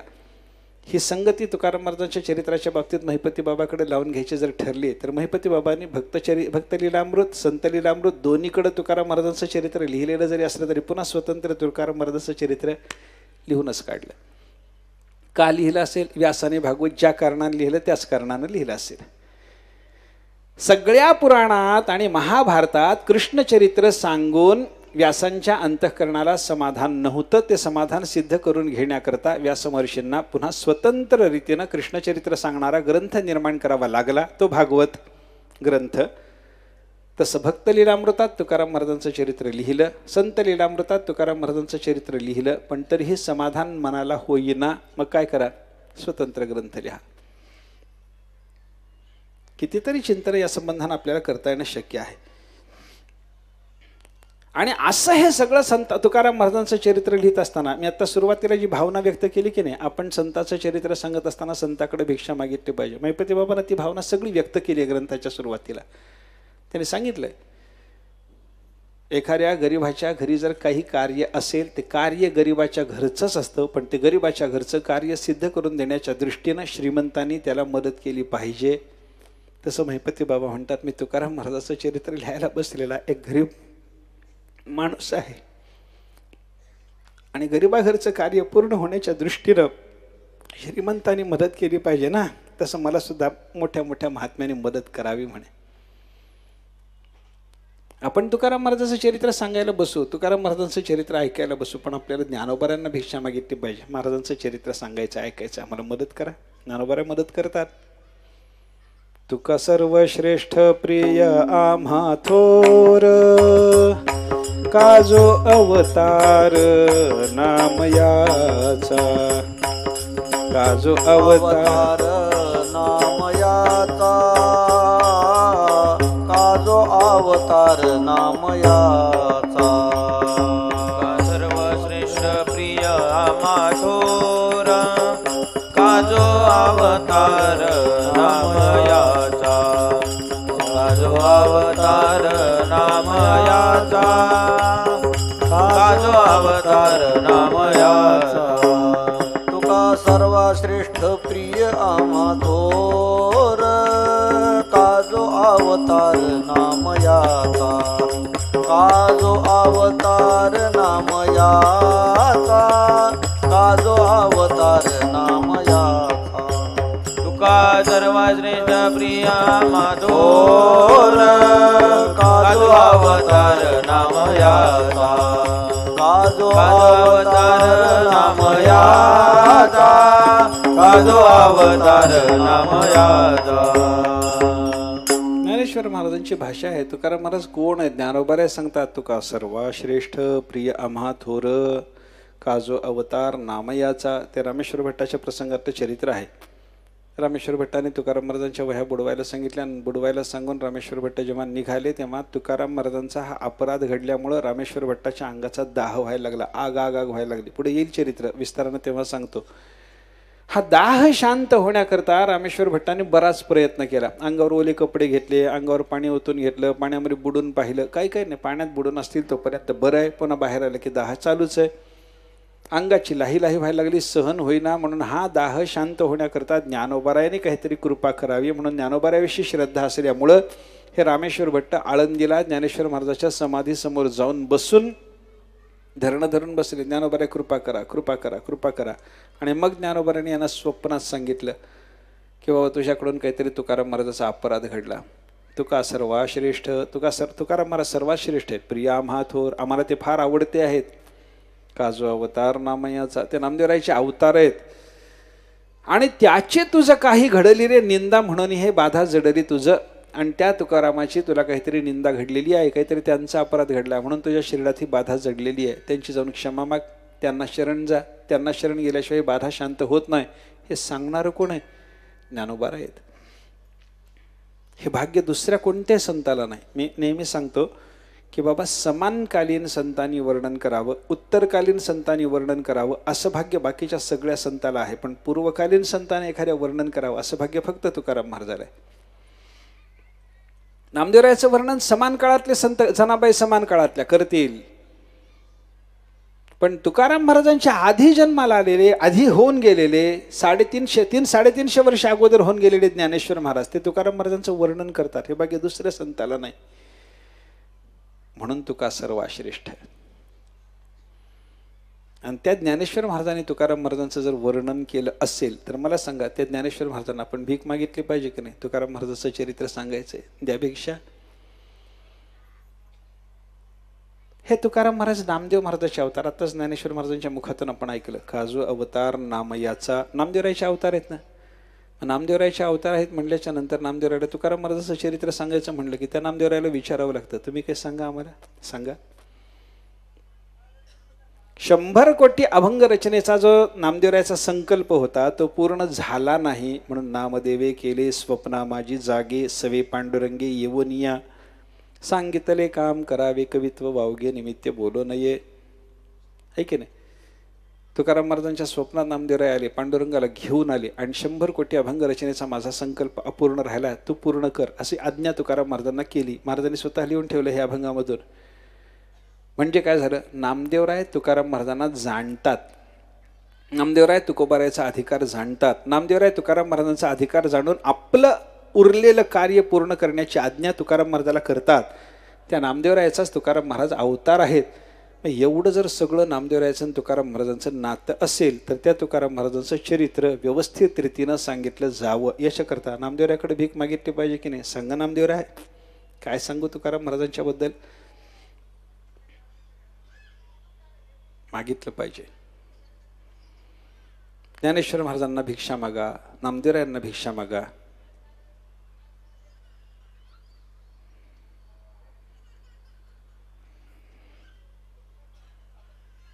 नामदेवराय आणि ज्ञानोबाराय यांच्या संबंधात असलेली सगळी ज्ञानेश्वर महाराजांची जी प्रभावळे, संबंधातले जे संत महात्मे, तुकाराम महाराजांच्या संबंधातले जे महात्मे आहेत, त्या सगळ्यांना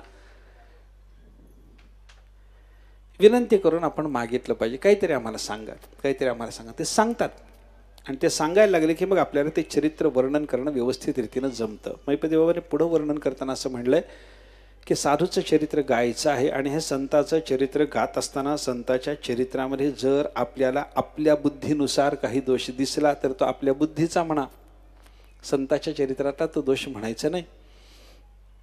आपला चष्मा बदललाय म्हणून रंग वेगळा दिसलाय, तिथं काही आहे म्हणून दिसला असं नाही. ते लहान मुलं बाजारात जाऊन यात्रेमधून चष्मे आणतात, पिवळा चष्मा, लाल चष्मा, निळा चष्मा, आणि मग निळा चष्मा लावलेलं पोरगं म्हणतं सगळं जग निळे म्हणतं, म्हणून निळे का हो जग. पिवळा चष्मा लावणारं पोरगं म्हणतं सगळं जग पिवळे म्हणतात, मग त्यांच्यात भांडण लागतं. एक म्हणतं निळा आणि एक म्हणतं पिवळा, दोघंही भांडायला लागतात. दोघांचं भांडण खरं आहे का? खरं नाही. जग पिवळं म्हणून पिवळं दिसलं की यानं डोळ्यावर चष्मा पिवळा लावला म्हणून पिवळं दिसलं. त्याच पद्धतीने विचार जर केला तर संताच्या चरित्रात दोष आहे म्हणून दोष दिसला का याच्या बुद्धीत दोष आहे म्हणून दोष दिसला. तुका म्हणे तैसा सज्जनापासून पाहता अवगुण मिळेची ना. संत आहे आणि तिथे अवगुण आहे, दुष्टता आहे, दोष आहे, कधीच होत नाही. मग दोष आपल्याला जर दिसलं, काय आहे परमात्म्याची एक गंमत आहे, परमात्मा सुद्धा आपल्या बुद्धीनुसार आपल्याला संताच्या चरित्रात कधी कधी दोष दाखवतो, कधी कधी स्वाभाविक कर्मानुसार आपल्याला काही दोष दिसतात. नाथ महाराजांनी ते दोष सांगितलेत भागवतामध्ये काही. हनुमंत ज्ञाता परम त्यासी वानरी कर्म सोडिना. स्वाभाविक कर्म सुटत नाही याच्याकरता मारुतीला ज्ञानी, परमज्ञानी, ज्ञानीनाम अग्रगण्यम हे मारुतीराचं वर्णन आहे. शूर आणि धीर, धीर म्हणजे बुद्धिमान. पण एवढ्या बुद्धिमान ज्ञानी असलेल्या मारुतीराच्याकडे दोष काय? वानरी कर्म सोडीना, माकड चेष्टा सुटत नाही. मग माकड चेष्टा सुटत नाही हे बघायचं का ज्ञानीनाम अग्रगण्यम हे बघायचं. ते माकड चेष्टा सुटली नाही हे आपण त्यांना माकड म्हणून बघितल्यावरच दिसतं. गरुड ज्ञानी आहे, नाथ महाराज सांगतात त्या गरुड आहे. भागवतात वर्णन असं आहे की ते गरुड जर यायला लागला, गरुड येतो फडतकार आहे की नाही, ते फडतकारातून गरुडाच्या सामवेदाचे मंत्र प्रगट होतात म्हणे. त्यानं फडकवला पंख की सामवेदाचे मंत्र ऐकायला येतात, भागवतात वर्णन आहे. एवढा ज्ञानी नुसत्या फडतकारातून त्याच्या सामवेदाच्या मंत्राने अभिव्यक्त व्हावं एवढी ज्याची शक्ती. त्या गरुडाच्या बाबतीमध्ये त्या गरुडाला सर्प खायचं काही सुटत नाही, नाथ महाराज लिहितात. गरुड आहे ना तो, गिधाडाच्या जातीतला ना, सर्प खाणं त्याचं सुटत नाही. हे सर्प खाणं गरुडाचं सुटलं नाही. दिसलं कधी? त्याला गिधाड म्हणून पाहिलं तेव्हा. आणि तो भगवंताचा भक्त आहे म्हणून पाहायला लागल्यावर ते दिसत नाही आपल्याला. म्हणजे दोषाचं चिंतन संताच्या चरित्रात जर कदाचित आपल्याला दिसलं तर ते दोषाचं चरित्र आपण पाहिलंय, आपल्या बुद्धीत दोष आहेत म्हणून ते चरित्रामध्ये आपल्याला दिसायला लागले असं चिंतन करा. काही लोक तुकाराम महाराजांचं चरित्र सांगताना म्हणतात ना, काही लोकांचे आक्षेप सध्या आहेतच ना, महाराजांनी संसार नीट बघितला नाही, कशाला लग्न केलं, मग जर बघायचंच नव्हता, संसाराचा त्यागच करायचा होता तर लग्न केलं, जबाबदारी झटकून मोकळे झाले. हे जबाबदारी झटकून मोकळे झाले का जबाबदारी सांभाळता सांभाळता विरक्त झाले हे कोणी बघतच नाही. हो, काही जबाबदारी महाराजांनी पाहिली नाही. माऊलीला काही बिचारीला सगळं घरचं काम बघावं लागायचं. काही असं दोषाचं चिंतन करून चालत नाही.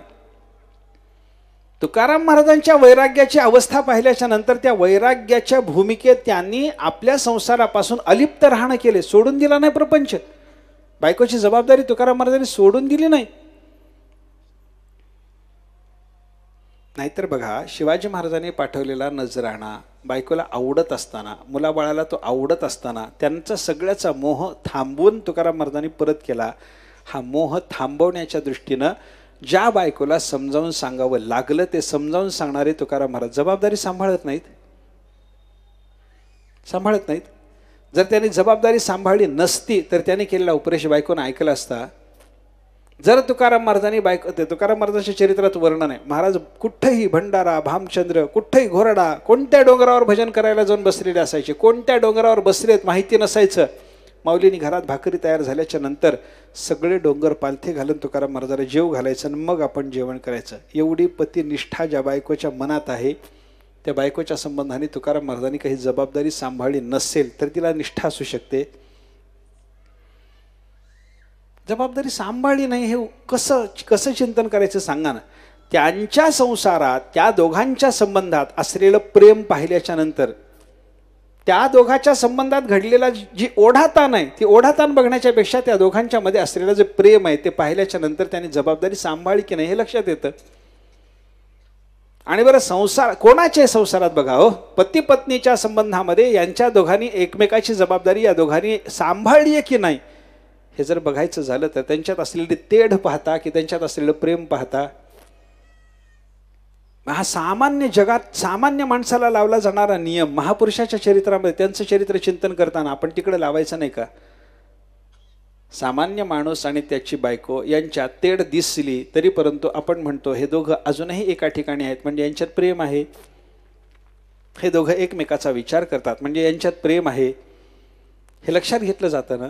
मग तुकाराम महाराजांची धर्मपत्नी तुकाराम महाराजाला ते वैकुंठाला जाईपर्यंत रोज काही ना काहीतरी जर व्यवस्थित रीतीने जीव घालत होती आणि वैकुंठाला जाता जाता आपल्या बायकोच्या कल्याणाची व्यवस्था म्हणून तुकाराम महाराज तिला पूर्णबोधाच्या 4 अभंगातून उपदेश करूनच जातात, तर जबाबदारी सांभाळली नाही कसं म्हणता हो. महाराजांनी जबाबदारी सांभाळली नाही. जबाबदारी जर झटकली असती तर त्या बायकोला उपदेश करायचं कारणच नव्हतं. असं वाग मी आता निघालो, तुला असं वागलं पाहिजे, असं वागलं पाहिजे, असं वागलं पाहिजे, अशी वागशील तर कल्याण होईल हे सांगितलंय ना बायकोला. मग हे जबाबदारी सांभाळणं नाही का. मग जबाबदारी सांभाळली नाही असं म्हणायचं कसं का. असं म्हणलं कधी जातं, केवळ दोषाच्या दृष्टीनं जेव्हा तुकाराम महाराजांचं चरित्र पाहिलं जातं तेव्हा हे आक्षेप येतात. काय कोणतंही ग्रहण करताना, चरित्र असो तत्वज्ञान असो, काहीही ग्रहण करत असताना ते ग्रहण कसं करावं, सुपाच्या पद्धतीनं करावं का चाळणीच्या पद्धतीनं करावं याचा विचार करा. चाळणी काय करते आणि सूप काय करतं बघा तुम्ही. सुपामध्ये फटकारून टाकलं जातं तेव्हा दोष जातात आणि धान्य सुपात राहतं, आणि चाळणीमध्ये चाळलं जातं तेव्हा चाळणी काय करते, दोष घेऊन बसते आणि गुण टाकून टाकते, गुण टाकून देते. त्यजंती शूर्पवत दोषान गुणान गृह्णन्ति साधवः दोषग्राही गुणत्यागी चालनी वही दुर्जना. तुम्ही बघा, दळून आणलेलं पीठ ते चाळणीत घालून जेव्हा आपण चाळतो तेव्हा काय होतं, पीठ खाली पडतं आणि कोंडा चाळणीत राहतो. चाळणी कोंडाच घेऊन बसते आणि सूप धान्य घेऊन बसतं. कोणासारखं वागायचं आपण ठरवलं पाहिजे. आपण चाळणी व्हायचंय की सुपली व्हायचंय. सुपली झालं दोष दिसणारच नाहीत, दोष जमा होणारच नाहीत. चाळणी झालं दोषच जमा होणार आहेत. आपली बुद्धी कशी करायची ठेवायची याचा आपण विचार केला पाहिजे. म्हणून संताच्या चरित्राचा विचार करत असताना आपली बुद्धी निर्दोष पाहिजे, आपली बुद्धी निष्पक्षपात पाहिजे. पक्षपाती बुद्धीनं एक आपण काहीतरी संतांच्या बद्दल कोणाच्या बद्दल विचार करताना एक आपला पूर्वग्रह निश्चित करून जर आपण त्या विचाराला लागलो तर आपल्या बुद्धीत जे आहे तेच त्या चरित्रामध्ये शोधण्याचा आपण प्रयत्न करणार आहोत. तुकाराम महाराजांनी बायकोवर अन्याय केला हे डोक्यात धरून मगच चरित्र वाचलं. निष्पक्षपातपणानं ते चरित्र वाचलंच नाही, त्याला काय दिसणार आहे. याच्या डोक्यात जे तेच दिसतं. धर्मराजाला सगळ्या जगातून एकही दुर्जन शोधून आणता आला नाही आणि दुर्योधनाला सगळ्या जगातून एकही सज्जन शोधून आणता आला नाही. का आला नाही, जगात सज्जन नव्हते म्हणून, जगात दुर्जन नव्हते म्हणून. धर्मराजाच्या बुद्धीत सज्जनता आहे, सगळं जग त्यांना सज्जन दिसतं. दुर्योधनाच्या बुद्धीत दुर्जनता आहे, सगळं जग त्यांना दुर्जन दिसतं. म्हणून आपल्या बुद्धीतल्या दोषानुसार किंवा आपल्या बुद्धीतल्या गुणानुसार पक्षपाताच्या बुद्धीनं आपण चरित्राचा तुकाराम महाराजांचा विचार करून चालणार नाही. निष्पक्षपात बुद्धीनं विचार करा. तुकाराम महाराज वागले कसे, त्यांच्या चरित्रात आहे काय, निष्पक्षपात पद्धतीनं पाहिलं पाहिजे आणि मग तुकाराम महाराजांचं चरित्र आपल्याला व्यवस्थित रीतीनं कळेल. आणि मग त्या चरित्राचं चिंतन केल्याच्या नंतर घ्यायचं काय, टाकायचं काय याचं चिंतन करता करता तुकाराम महाराजांच्या चरित्रातून घेण्यासारखं जे आहे ते घ्यावं. त्यांच्या चरित्रात आलेल्या दुर्जनाच्या संबंधातले जे दुर्जन आहेत, चरित्रात येणारे जे दुर्जन आहेत त्यांचं चरित्र टाकावं, एवढं आपल्याला करता येतं. पण याच्याकरता प्रत्यहम प्रत्यवेक्षेत रोज रोज पाहिलं पाहिजे. ते तुकाराम महाराजांचं चरित्र थोडंसं आपल्याला आता पाहायचं आहे. महाराजांच्या चरित्रामध्ये हे महिपती बाबांनी चरित्र सांगायला सुरुवात केल्याच्या नंतर महाराजांनाच फक्त केवळ परमात्मा प्राप्त झाला असं नाही, तर या परमात्मा पंढरीनाथाला आपल्या नगरात आणणारे तुकाराम महाराजांचे पूर्वज होते असं जेव्हा महिपती बाबांनी श्रोत्यांच्या समोर व्यक्त केलं तेव्हा श्रोत्याने विचारलं, कोण आहे बाबा यांच्या पूर्वजामध्ये की ज्यांनी परमात्मा पंढरीनाथाला वश्य करून आपल्या नगरामध्ये आणलं, कोण आहे ते? महिपती बाबांनी नाव सांगितलं, विश्वंभर बाबा. विश्वंभर बाबापासून तुकाराम महाराजांचं चरित्र पुढं वंशज परंपरेनं सगळ्याला ठाऊक आहे, वंश त्यांचा ठाऊक आहे.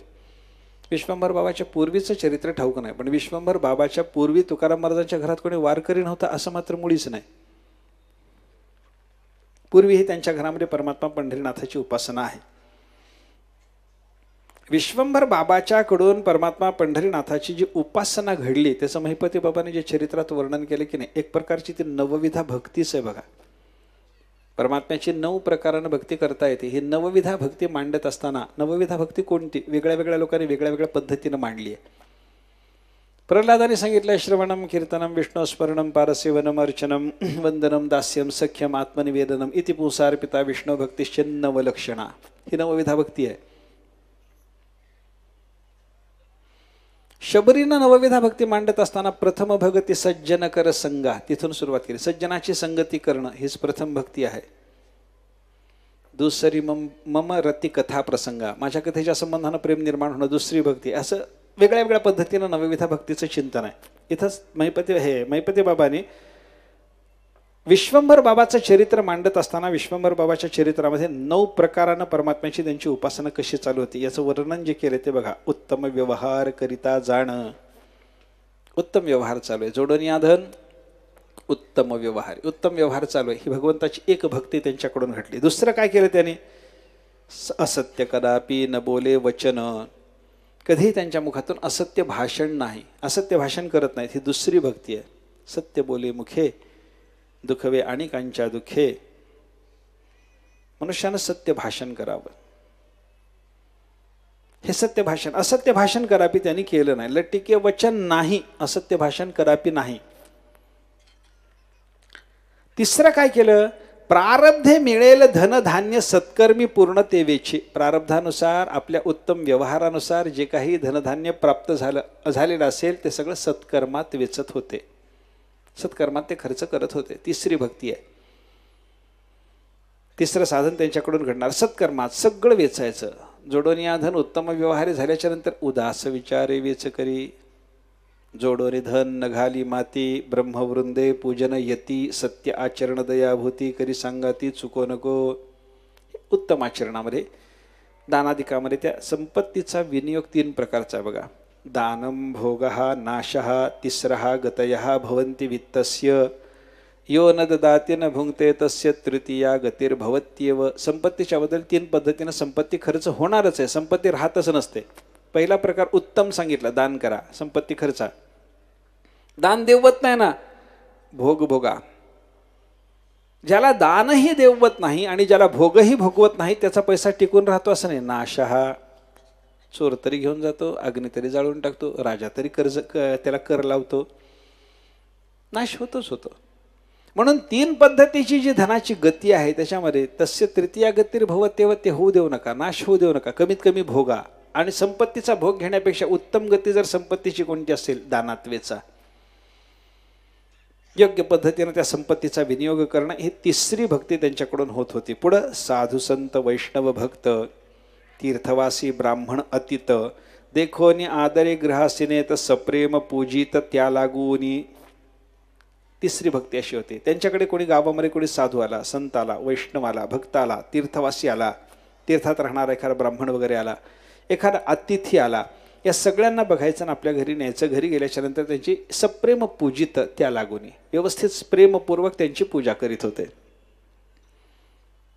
संत वृंद नमस्कारिजे का घडे तरी पूजिजे. ज्ञानोबराय सांगतात ना, संत वृंद भेटल्याच्या नंतर नमस्कार करा, घडलं तर पूजा करा. घाली संताजी आसने पूजा करी काया वाचा मने. हे पूजा करा. अशा पद्धतीची चौथी भक्ती त्यांच्याकडून होत होती. पुढं संसार धंदा करिता जाण मुखे करीत असे नामस्मरण. संसाराचा कुठलाही धंदा करीत असताना असोनी संसारी जिव्हे वेगू करी. जिव्हेला राम नामस्मरणाविषयी परमात्म्याच्या नामस्मरणाविषयी वेग होता. करीती कामधाम परित्याशिपाशी वृत्ती व. गोपिकाचं वर्णन केलं ना महाराजांनी. संसाराचा सगळा धंदा चालू असताना भगवंताचं नामस्मरण मुखानं करत राहणं. पाचवी भक्ती होती. सहावी भक्ती रात्री मिळवणी भाविक जन आनंदे करीतसे आनंदे कीर्तन करीतसे जाण. रात्रीच्या वेळेला भाविक जनाला बोलवायचं, त्यांच्यासह वर्तमान कीर्तन करायचं. रोज कीर्तन होतं. रोज कीर्तन, रोज भगवंताच्या करता म्हणून भगवंताच्या संतोषाकरता कीर्तन करणं असं चालायचं. आणि त्या कीर्तनामध्ये काय असायचं? टाळ वीणा मृदंग घोष नाद ब्रह्मची आले मुसे. रामकृष्ण चरित्रे विशेष गावोनी जनास ऐकवी. कीर्तनामध्ये असा टाळ मृदंग आदिकाचा घोष. आणि त्या कीर्तनामध्ये नुसतं नामसंकीर्तनच होतं असं नाही, तर रामकृष्णाची विशेष रीतीनं चरित्र गावून सगळ्या जगाला ऐकवणं असं त्यांचं चालायचं. हे कीर्तन होतं. कीर्तनात नामसंकीर्तन ही सहावी भक्ती होती. आणि सातवी भक्ती कोणती? चरित्रचिंतन. आठवी भक्ती कोणती होती? सर्वाभूती दयापूर्ण. सर्व भूतमात्रांच्या विषयी अंतःकरणामध्ये दयाभाव होता. आणि सर्व भूतांच्या विषयीचा दयाभाव हे परमात्म्याच्या प्राप्तीचं साधन मानलेलं आहे. दयया सर्वभूतेषु संतुष्ट्या येन केन वा सर्वेंद्रियोपशांत्या च तुष्यति आशु जनार्दन. परमात्मा लवकर संतुष्ट व्हावा याच्याकरता काय करा? सर्व भूतावर दया करा. एक दया या सर्व भूतेषु संतुष्ट्या येन केन वा. आपल्याला प्रारब्धानं जेवढं मिळालं त्याच्यावर संतुष्ट राहा. दोन आणि सर्व इंद्रिय उपशांत्याचे. आपल्या सगळ्या इंद्रियाला शांत करण्याचा प्रयत्न करा. तीन याच्याने परमात्मा लवकर संतुष्ट होतं. हे साधन त्यांच्याकडून होत होतं. आणि परोपकारी वेचितसे प्राण. नववी भक्ती. आपली सगळेच्या सगळे प्राण, प्राण शब्दाचा अर्थ इंद्रिय, आपली सगळी इंद्रिय परोपकाराकरता ते वेचित होते. प्राण म्हणजे केवळ प्राण गमावायचा असं नाही, परोपकाराकरता सगळ्या इंद्रियांना प्राण म्हणले उपनिषदामध्ये. सगळ्या इंद्रियाचा विनियोग परोपकाराकरता करणे अशी नवविधा भक्ती या विश्वंभर बाबाच्याकडून होत होती. आणि विश्वंभर बाबाने अशी परमात्म्याची भक्ती चालू केल्याच्या नंतर एका दिवशी त्यांच्या आईनं त्यांना जवळ बोलावून घेऊन सांगितलं, म्हणे विश्वंभरा, तो विश्वंभराची माता जाण पुत्रासी देतसे आठवण. आता पंढरीसी जावया कारणे सिद्ध होणे सत्वर. बाबा तुझी बापदाद्याची वारी आहे. मी ह्याच्याकरता बोललो. विश्वंभर बाबापासून वारी चालू झाली नाही, बापदाद्यांनी वारी केली. वारीचे दिवस आले. जा बाबा, विश्वंभरा वारीला गेलं पाहिजे. विश्वंभर बाबाने विचार केला, आईच सांगते. कसं आहे बघा, हे अगोदर भगवंताच्या विषयी निष्ठावान आहे, त्याच्यावर आईने उपदेश केला, वारीला जा म्हणून सांगितलं. महात्मा गेल्याशिवाय राहील का?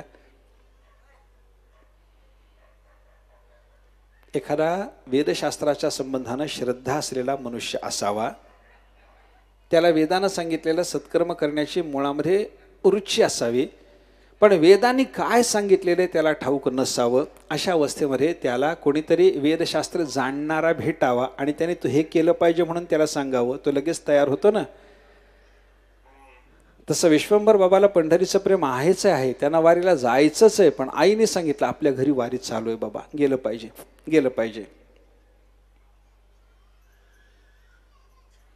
एखादा सत्पात्र शिष्य असावा, त्याला ज्ञान नसावं, त्या ज्ञानाची त्याला लालसा असावी, त्याला योग्य गुरु भेटावेत आणि त्या गुरुने मार्गदर्शन करून त्याला सिद्धांत वचन सांगावं, तर त्यानं चटकन जसं ग्रहण करावं तसं आईनं सांगितलं वारीला जा बाबा. विश्वंभर बाबांनी लगेच घेतलं. मदालसेनं पोराला केलेला उपदेश पोराने जसा ग्रहण केला, पाळण्यातल्या पोराने ऐकलं हो मदालसेचं. विश्वंभर बाबाच्या आईने त्यांना सांगितलं, विश्वंभर आपल्याकडे वारीची परंपरा आहे, वारीला गेलं पाहिजे. विश्वंभर बाबांनी लगेच मान्य केलं. वारीला निघाले. वारी चालू झाली. पंढरीला जाताना वारकऱ्याच्या संगतीनं वारीला गेले, पंढरीला आले. पंढरीला आल्यानंतर चंद्रभागेचं स्नान, पुंडलिकाचं दर्शन, क्षेत्र प्रदक्षिणा, परमात्म्याचं दर्शन हे सगळं करावं लागतं. पंढरीत येतो, चंद्रभागा स्नान करत नाही. पंढरीत येतो, पुंडलिकाचं दर्शन घेत नाही. पंढरीत येतो, पांडुरंगाचं दर्शन घेत नाही. पंढरीत येतो, प्रदक्षिणा करत नाही. संतांनी त्याला शिव्या घातल्यात. नाथ महाराजाचा एक अभंग आहे, राहुनी पंढरीये जाण, जो नेघे विठ्ठल दर्शन, महापातकी चांडाळ त्याचा न व्हावा विटाळ. पंढरीत राहतो, पांडुरंगाचं दर्शन घेत नाही, महापातकी आहे, चांडाळ आहे, त्याचा विटाळ आम्हाला नको म्हणे. न करी स्नान चंद्रभागे तो कुष्ठी सर्वांगे. चंद्रभागेचं स्नान न करणारा त्याला महारोग्यासारखे आम्ही शिवत नाही म्हणे. नाथ महाराजाची भाषा आहे. नेघे पुंडलिक दर्शन एका जनार्दनी त्या बंधन. पुंडलिकरायाचं दर्शन ज्याने घेतलं नाही त्याला बंधन प्राप्त होतं. नाथ महाराजाची भाषा आहे. महापातकी चांडाळ त्याचा न व्हावा विटाळ. कुत्रा शिजवून खाणारा चांडाळ जेवढा निंद्य तेवढे आम्ही त्याला निंद्य समजतो.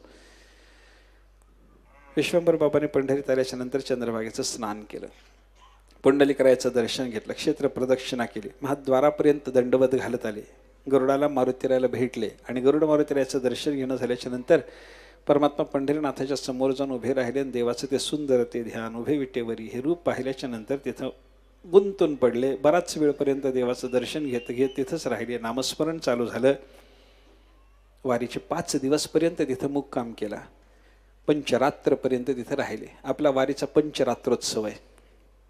आषाढी कार्तिकेला गेलेल्या वारकऱ्यांनी 5 दिवसपर्यंत, दशमीला जायचं ते पौर्णिमेपर्यंत राहणे आहे.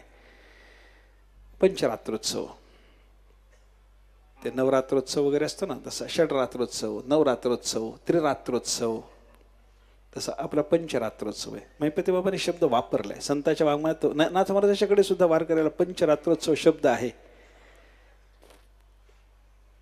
पंचरात्रोत्सव शब्द असल्यामुळे गेला की लगेच पंढरपूरहून परत येणं चालत नाही, एवढे नक्की झालंय. कमीत कमी आषाढी कार्तिकेला तरी दशमी, एकादशी, द्वादशी, त्रयोदशी, चतुर्दशी, पंचरात्र झाले की मग काला घेऊन परत येणे. पंचरात्रोत्सव राहिले. परमात्मा पंढरीनाथाला अंतःकरणात साठवलं. परत निघाले, घरी आले, आईला भेटले, आईला सगळं वारीचं वर्णन करून सांगितलं, सगळा वारीचा आनंद सांगितला, पांडुरंगाच्या दर्शनाचा आनंद व्यक्त केला.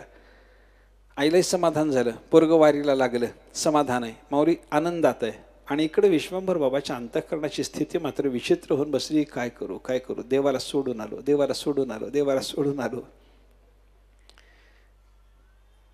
लग्न होऊन सासरी गेलेली मुलगी, तिला सासरी गेलेली असते सासरमध्ये, पण सतत जसं माहेरचं चिंतन असतं.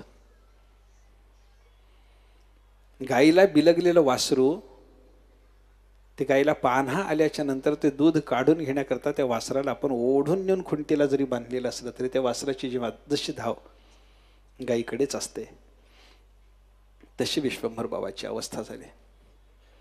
ओढून बांधलेलं वासरू पुन्हा पुन्हा गाईकडे जायला बघतं. तसं आलेत प्रपंचात, देहूला आलेत परत, पण पुन्हा पुन्हा पंढरीला जाण्याची इच्छा, पुन्हा पुन्हा पंढरीनाथाच्या दर्शनाची इच्छा. मन तळमळ तळमळ तळमळ करतं. वारीला जाऊन आले होते, कार्तिकीची वारी झाली होती, पण कार्तिकीची वारी करून आलेल्या विश्वंभर बाबाला कार्तिक वद्य नवमीपर्यंत घरी राहून जे बेचैन झालं, ते उद्या एकादशीला देवाचं दर्शन घेतलंच पाहिजे असं वाटलं. आणि विश्वंभर बाबा नवमीच्या रात्री घरातून जे निघाले ते एकादशीला पंढरपूरला आले. दुसरी वारी अशी आहे विश्वंभर बाबाची.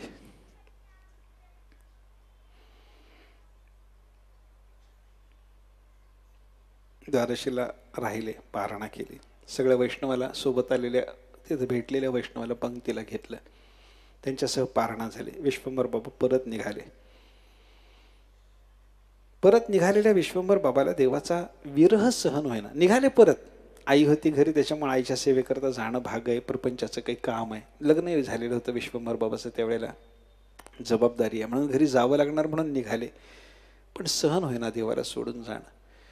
विश्वंभर बाबा रडायला लागले. परमात्मा पंढरीनाथाने त्यांना जवळ घेतलं, कवटाळून धरलं आणि सांगितलं, जा म्हणे विश्वंभरा जा. अरे मी नाही असं कुठे रे, सर्वत्र मी आहे ना, पुढं तुझाच एक वंशज सांगणारे नाही. विठ्ठल विस्तारला जनी, ज्ञानोबा सांगतातच ना, विठ्ठल जडी स्थळी भरला. मी आहे ना, देहुलाही मी आहे, इथंही मी आहे, सर्वत्र मी आहे. कुठे मी नाही सांग ना? सर्वत्र मी आहे. विश्वंभर बाबांनी देवाचं बोलणं थांबवलं, देवाला सांगितलं, देवा ह्या ज्ञानाच्या गप्पा तुमच्याजवळ ठेवा. आम्हाला तुमच्या सगुण रूपाचं जे प्रेम आहे ते विलक्षण आहे देवा. ते रूप आम्हाला इथं ओढून आणल्याशिवाय राहत नाही देवा. देवा जातो म्हणे मी, पण कृपा करा, कृपा करा, कृपा करा. मी घरी जरी गेलो तरी देवा माझं ते जाणं आणि तुमच्याकडं परत येणं याच्यामध्ये सतत सतत सतत तुम्ही माझ्या जवळच आहात याच्याकरता असा आनंद मला मिळाला पाहिजे. याच्याकरता मला काहीतरी साधनं सांगा. देवाने सांगितलं नामस्मरण कर ना, नामस्मरण कर, नामस्मरण नामाच्या रूपानं मी तुझ्याजवळ सततच राहीन, नामस्मरण कर ना. विश्वंभर बाबांनी सांगितलं तेव्हा गुरुमंत्र तुम्हीच द्या. आणि स्वतः मग परमात्मा पंढरीनाथाने विश्वंभर बाबाला गुरुमंत्र दिला. तुकाराम महाराज उगच म्हणत नाहीत, आपणची देव होय गुरु, आपणची देव होय गुरु, आपणची देव होय गुरु, आपणची देव.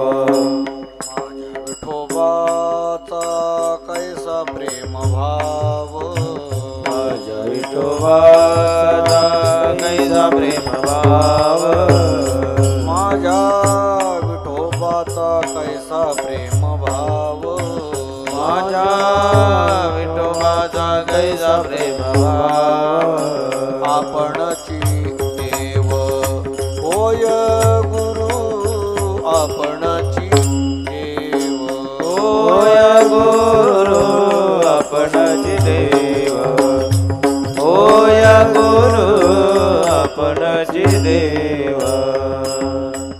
माझ्या विठोबाचा कैसा प्रेमभाव, आपणची देव होय गुरु. बघायचं ना, आपल्या घरी न्यायचं, घरी गेल्याच्या नंतर त्यांची सप्रेम पूजित त्या लागून व्यवस्थित प्रेमपूर्वक त्यांची पूजा करीत होते. संत वृंद नमस्कारिजे, का घडे तरी पूजिजे. ज्ञानोबराय सांगतात ना, संत वृंद भेटल्याच्या नंतर नमस्कार करा, घडलं तर पूजा करा. घाली संताजी आसने, पूजा करी काया वाचा मने, हे पूजा करा. अशा पद्धतीची चौथी भक्ती त्यांच्याकडून होत होती. पुढं संसार धंदा करिता जाण, मुखे करीत असे नामस्मरण. संसाराचा कुठलाही धंदा करीत असताना असोनी संसारी जिव्हे वेगू करी. जिव्हेला राम नामस्मरणाविषयी, परमात्म्याच्या नामस्मरणाविषयी वेग होता. करीती कामधाम परित्याशिपाशी वृत्ती वो. गोपिकाचं वर्णन केलं ना महाराजांनी. संसाराचा सगळा धंदा चालू असताना भगवंताचं नामस्मरण मुखानं करत राहणं. पाचवी भक्ती होती. सहावी भक्ती रात्री मिळवणी भाविक जन, आनंदे करीतसे आनंदे कीर्तन करीतसे जाण. रात्रीच्या वेळेला भाविक जनाला बोलवायचं, त्यांच्यासह वर्तमान कीर्तन करायचं.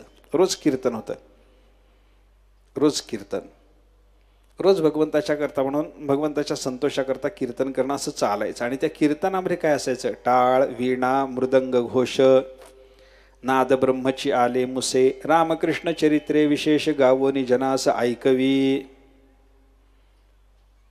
कीर्तनामध्ये असा टाळ, मृदंग आदिकाचा घोष. आणि त्या कीर्तनामध्ये नुसतं नामसंकीर्तनच होतं असं नाही, तर रामकृष्णाची विशेष रीतीनं चरित्र गावून सगळ्या जगाला ऐकवणं असं त्यांचं चालायचं. हे कीर्तन होतं. कीर्तनात नामसंकीर्तन ही सहावी भक्ती होती. आणि सातवी भक्ती कोणती? चरित्रचिंतन. आठवी भक्ती कोणती होती? सर्वाभूती दयापूर्ण. सर्व भूतमात्रांच्या विषयी अंतःकरणामध्ये दयाभाव होता. आणि सर्व भूतांच्या विषयीचा दयाभाव हे परमात्म्याच्या प्राप्तीचं साधन मानलेलं आहे. दयया सर्वभूतेषु संतुष्ट्या येन केन वा सर्वेंद्रियोपशांत्या च तुष्यति आशु जनार्दनः. परमात्मा लवकर संतुष्ट व्हावा याच्याकरता काय करा? सर्व भूतावर दया करा. एक दयया सर्वभूतेषु संतुष्ट्या येन केन वा. आपल्याला प्रारब्धानं जेवढं मिळालं त्याच्यावर संतुष्ट राहा. दोन. आणि सर्व इंद्रिय उपशांत्याचे, आपल्या सगळ्या इंद्रियाला शांत करण्याचा प्रयत्न करा. तीन. याच्याने परमात्मा लवकर संतुष्ट होतो. हे साधन त्यांच्याकडून होत होतं. आणि परोपकारी वेचितसे प्राण. नववी भक्ती. आपली सगळेच्या सगळे प्राण, प्राण शब्दाचा अर्थ इंद्रिय, आपली सगळी इंद्रिय परोपकाराकरता ते वेचित होते. प्राण म्हणजे केवळ प्राण गमावायचा असं नाही, परोपकाराकरता सगळ्या इंद्रियांना प्राण म्हणले उपनिषदामध्ये. सगळ्या इंद्रियाचा विनियोग परोपकाराकरता करणे अशी नवविधा भक्ती या विश्वंभर बाबाच्याकडून होत होती. आणि विश्वंभर बाबाने अशी परमात्म्याची भक्ती चालू केल्याच्या नंतर एका दिवशी त्यांच्या आईनं त्यांना जवळ बोलावून घेऊन सांगितलं, म्हणे विश्वंभरा, तो विश्वंभराची माता जाण पुत्रासी देतसे आठवण, आता पंढरीसी जावया कारणे सिद्ध होणे सत्वर. बाबा तुझी बापदाद्याची वारी आहे. मी ह्याच्याकरता बोललो. विश्वंभर बाबापासून वारी चालू झाली नाही, बापदाद्यांनी वारी केली. वारीचे दिवस अरे जा बाबा, विश्वंभरा वारीला गेलं पाहिजे. विश्वंभर बाबाने विचार केला, आईच सांगते. कसं आहे बघा, हे अगोदर भगवंताच्या विषयी निष्ठावान आहे, त्याच्यावर आईने उपदेश केला, वारीला जा म्हणून सांगितलं. महात्मा गेल्याशिवाय राहील का? एखादा वेदशास्त्राच्या संबंधानं श्रद्धा असलेला मनुष्य असावा, त्याला वेदानं सांगितलेलं सत्कर्म करण्याची मुळामध्ये रुची असावी, पण वेदांनी काय सांगितलेले त्याला ठाऊक नसावं. अशा अवस्थेमध्ये त्याला कोणीतरी वेदशास्त्र जाणणारा भेटावा आणि त्याने तू हे केलं पाहिजे म्हणून त्याला सांगावं, तो लगेच तयार होतो ना. तसं विश्वंभर बाबाला पंढरीचं प्रेम आहेच आहे, त्यांना वारीला जायचंच आहे, पण आईने सांगितलं आपल्या घरी वारी चालू आहे बाबा, गेलं पाहिजे गेलं पाहिजे. एखादा सत्पात्र शिष्य असावा, त्याला ज्ञान नसावं, त्या ज्ञानाची त्याला लालसा असावी, त्याला योग्य गुरु भेटावेत आणि त्या गुरुने मार्गदर्शन करून त्याला सिद्धांत वचन सांगावं, तर त्यानं चटकन जसं ग्रहण करावं तसं आईनं सांगितलं वारीला जा बाबा. विश्वंभर बाबांनी लगेच घेतलं. मदालसेनं पोराला केलेला उपदेश पोराने जसा ग्रहण केला, पाळण्यातल्या पोराने ऐकलं हो मदालसेचं. विश्वंभर बाबाच्या आईने त्यांना सांगितलं, विश्वंभर आपल्याकडे वारीची परंपरा आहे, वारीला गेलं पाहिजे. विश्वंभर बाबांनी लगेच मान्य केलं. वारीला निघाले. वारी चालू झाली. पंढरीला जाताना वारकऱ्याच्या संगतीनं वारीला गेले, पंढरीला आले. पंढरीला आल्यानंतर चंद्रभागेचं स्नान, पुंडलिकाचं दर्शन, क्षेत्र प्रदक्षिणा, परमात्म्याचं दर्शन हे सगळं करावं लागतं. पंढरीत येतो, चंद्रभागा स्नान करत नाही. पंढरीत येतो, पुंडलिकाचं दर्शन घेत नाही. पंढरीत येतो, पांडुरंगाचं दर्शन घेत नाही. पंढरीत येतो, प्रदक्षिणा करत नाही. संतांनी त्याला शिव्या घातल्यात. नाथ महाराजाचा एक अभंग आहे, राहुनी पंढरीये जाण, जो नेघे विठ्ठल दर्शन, महापातकी चांडाळ त्याचा न व्हावा विटाळ. पंढरीत राहतो, पांडुरंगाचं दर्शन घेत नाही, महापातकी आहे, चांडाळ आहे, त्याचा विटाळ आम्हाला नको म्हणे. न करी स्नान चंद्रभागे तो कुष्ठी सर्वांगे. चंद्रभागेचं स्नान न करणारा त्याला महारोग्यासारखे आम्ही शिवत नाही म्हणे. नाथ महाराजाची भाषा आहे. पुंडलिक दर्शन एका जनार्दनी त्या बंधन. पुंडलिकरायाचं दर्शन ज्यानं घेतलं नाही त्याला बंधन प्राप्त होतं. नाथ महाराजाची भाषा आहे. महापातकी चांडाळ त्याचा न व्हावा विटाळ. कुत्रा शिजवून खाणारा चांडाळ जेवढा निंद्य तेवढे आम्ही त्याला निंद्य समजतो. विश्वंभर बाबाने पंढरीत आल्याच्या नंतर चंद्रभागेचं स्नान केलं, पुंडलिकरायाचं दर्शन घेतलं, क्षेत्र प्रदक्षिणा केली, महाद्वारापर्यंत दंडवत घालत आले. गरुडाला मारुतीरायाला भेटले आणि गरुड मारुतीरायाचं दर्शन घेणं झाल्याच्या नंतर परमात्मा पंढरीनाथाच्या समोर जाऊन उभे राहिले आणि देवाचं ते सुंदर ते ध्यान, उभे विटेवरी हे रूप पाहिल्याच्या नंतर तिथं गुंतून पडले. बराच वेळपर्यंत देवाचं दर्शन घेत घेत तिथंच राहिले. नामस्मरण चालू झालं. वारीचे 5 दिवसपर्यंत तिथं मुक्काम केला. पंचरात्रपर्यंत तिथं राहिले. आपला वारीचा पंचरात्रोत्सव आहे. आषाढी कार्तिकेला गेलेल्या वारकऱ्यांनी 5 दिवसपर्यंत, दशमीला जायचं ते पौर्णिमेपर्यंत राहणे आहे. पंचरात्रोत्सव, ते नवरात्रोत्सव वगैरे असतो ना तसा षडरात्रोत्सव, नवरात्रोत्सव, त्रिरात्रोत्सव, तसा आपला पंचरात्रोत्सव आहे. महिपती बाबांनी शब्द वापरलाय संतांच्या वाङ्मयात. नाथ महाराजांच्याकडे सुद्धा वारकऱ्याला पंचरात्रोत्सव शब्द आहे. पंचरात्रोत्सव शब्द असल्यामुळे गेला की लगेच पंढरपूरहून परत येणं चालत नाही, एवढे नक्की झालंय. कमीत कमी आषाढी कार्तिकेला तरी दशमी, एकादशी, द्वादशी, त्रयोदशी, चतुर्दशी, पंचरात्र झाले की मग काला घेऊन परत येणे. पंचरात्रोत्सव राहिले. परमात्मा पंढरीनाथाला अंतःकरणात साठवलं. परत निघाले, घरी आले, आईला भेटले. आईला सगळं वारीचं वर्णन करून सांगितलं. सगळा वारीचा आनंद सांगितला. पांडुरंगाच्या दर्शनाचा आनंद व्यक्त केला. आईलाही समाधान झालं. पोरग वारीला लागलं, समाधान आहे, माऊली आनंदात आहे. आणि इकडे विश्वंभर बाबाच्या अंतःकरणाची स्थिती मात्र विचित्र होऊन बसली. काय करू काय करू, देवाला सोडून आलो, देवाला सोडून आलो, देवाला सोडून आलो. लग्न होऊन सासरी गेलेली मुलगी तिला सासरी गेलेली असते सासरमध्ये, पण सतत जसं माहेरचं चिंतन असतं.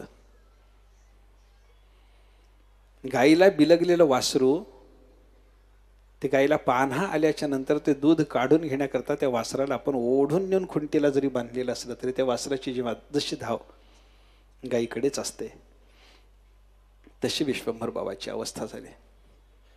ओढून बांधलेलं वासरू पुन्हा पुन्हा गाईकडे जायला बघतं. तसं आलेत प्रपंचात, देहूला आलेत परत, पण पुन्हा पुन्हा पंढरीला जाण्याची इच्छा, पुन्हा पुन्हा पंढरीनाथाच्या दर्शनाची इच्छा. मन तळमळ तळमळ तळमळ करतं. वारीला जाऊन आले होते, कार्तिकीची वारी झाली होती, पण कार्तिकीची वारी करून आलेल्या विश्वंभर बाबाला कार्तिक वद्य नवमीपर्यंत घरी राहून जे बेचैन झालं, ते उद्या एकादशीला देवाचं दर्शन घेतलंच पाहिजे असं वाटलं.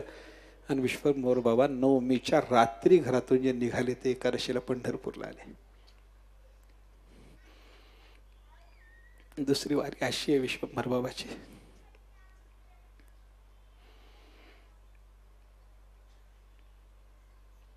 द्वादशीला राहिले, पारणा केली, सगळ्या वैष्णवाला सोबत आलेल्या तिथे भेटलेल्या वैष्णवाला पंक्तीला घेतलं, त्यांच्यासह पारणा झाले. विश्वंभर बाबा परत निघाले.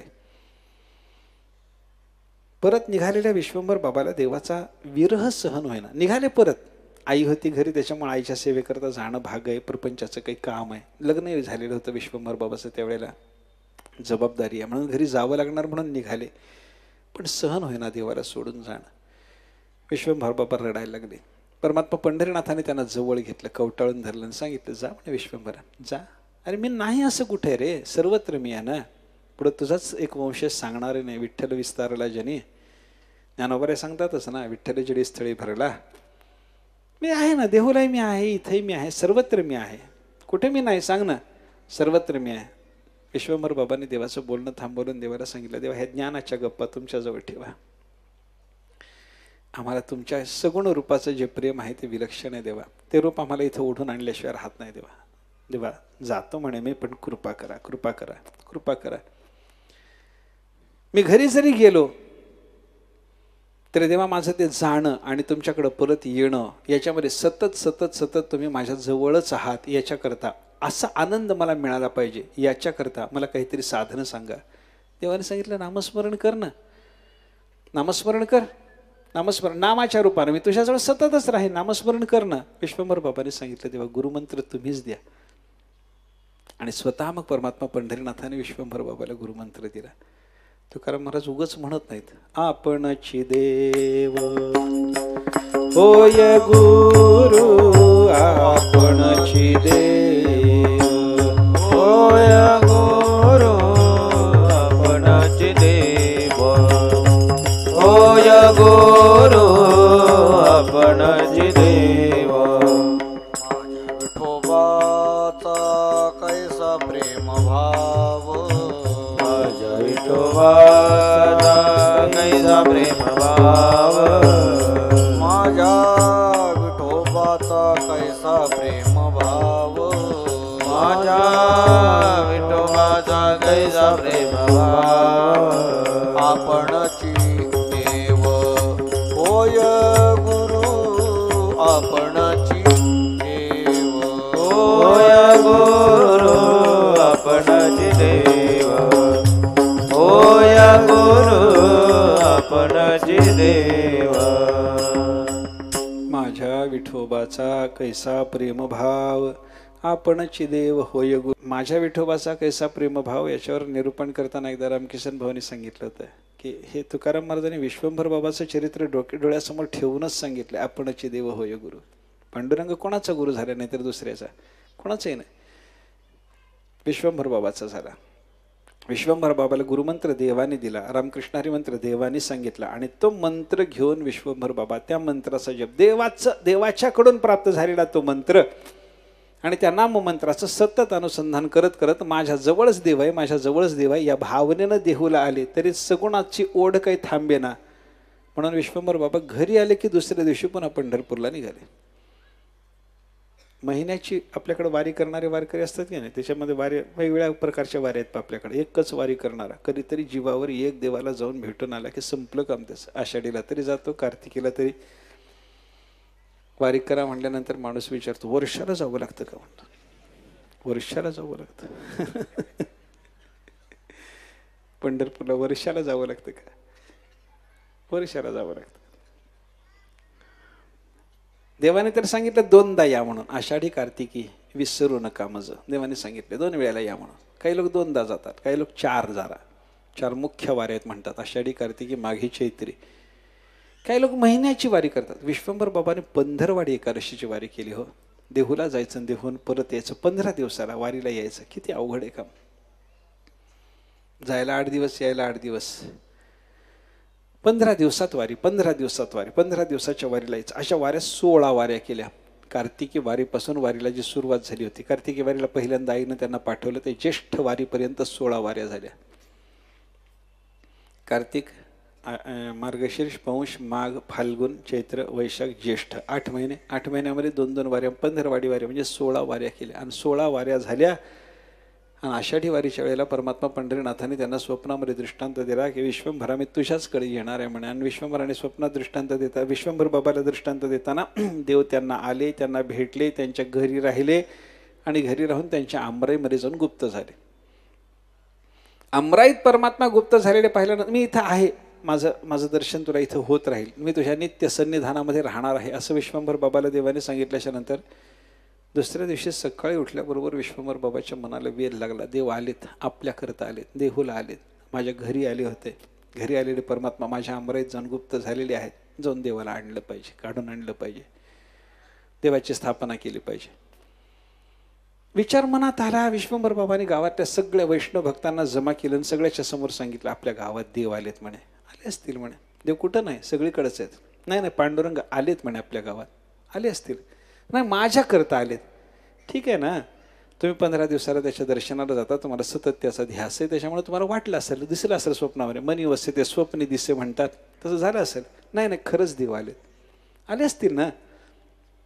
नाही, पण देव अमराईत गेलेले आहेत, तेव्हा देव अमराईतून देवाला आपल्याला आणून घरी बसवायचं आहे म्हणे. देवाला स्थापन करायचं, कायम इथे जगाच्या कल्याणाकरता देवाला उभं करायचं आहे. चला म्हणे आपण सगळेजण जाऊ. काही लोकांनी अगोदर नकार दिला होता, पण बाकी सगळ्या वैष्णव मंडळींना विश्वंभर बाबाची सेवा, विश्वंभर बाबाचा अधिकार, विश्वंभर बाबावर असलेलं देवाचं प्रेम, विश्वंभर बाबाला देवाने स्वतः कानात गुरुमंत्र देणं, हा सगळा अधिकार माहिती असल्यामुळे बाकीच्या वैष्णव मंडळींनी सांगितलं नाही म्हणे, बाबा म्हणतात ते खरं आहे, गेलं पाहिजे. देव नक्की बाबा करता आलेले आहेत आणि आपण देवाला आणलं पाहिजे. दिंडी निघाली. आमराईपर्यंत ती दिंडी आली. दिंडी आमराईत आली, पण आमराईत येईपर्यंत सुगंध, बुक्क्याचा सुगंध, तुळशीचा सुगंध सगळा येत होता. पण आमराईत आल्याच्या नंतर कुठं पाहिलं तर काही दिसेना. तेव्हा मग विश्वंभर बाबांना एकदम सगळेजण वैष्णव म्हणायला लागले की बाबा कसं बाबा, इथं तर देव आहेत म्हणाला होता, दिसत नाही. एवढ्यात आकाशवाणी झाली, इथे खणून बघा, खणल्यानंतर मी तुम्हाला प्राप्त होईन. आकाशवाणी झाल्याच्या नंतर मग सगळे म्हणायला लागले बघा बाबाचा अधिकार केवढा मोठा आहे, आपल्या गावात एवढा मोठा वैष्णव आहे, खणून बघू म्हणे.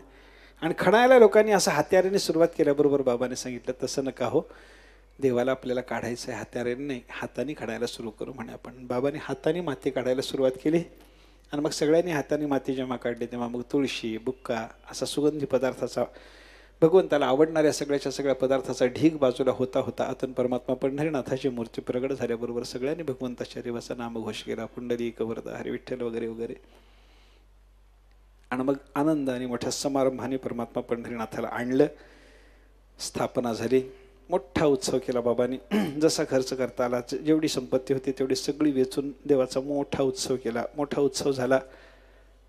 उत्सव होऊन स्थापना देवाची झाली. देव सुंदर मूर्ती परमात्मा पंढरीनाथाची विटेवर विराजमान असलेली बाबाच्या डोळ्यासमोर आहे.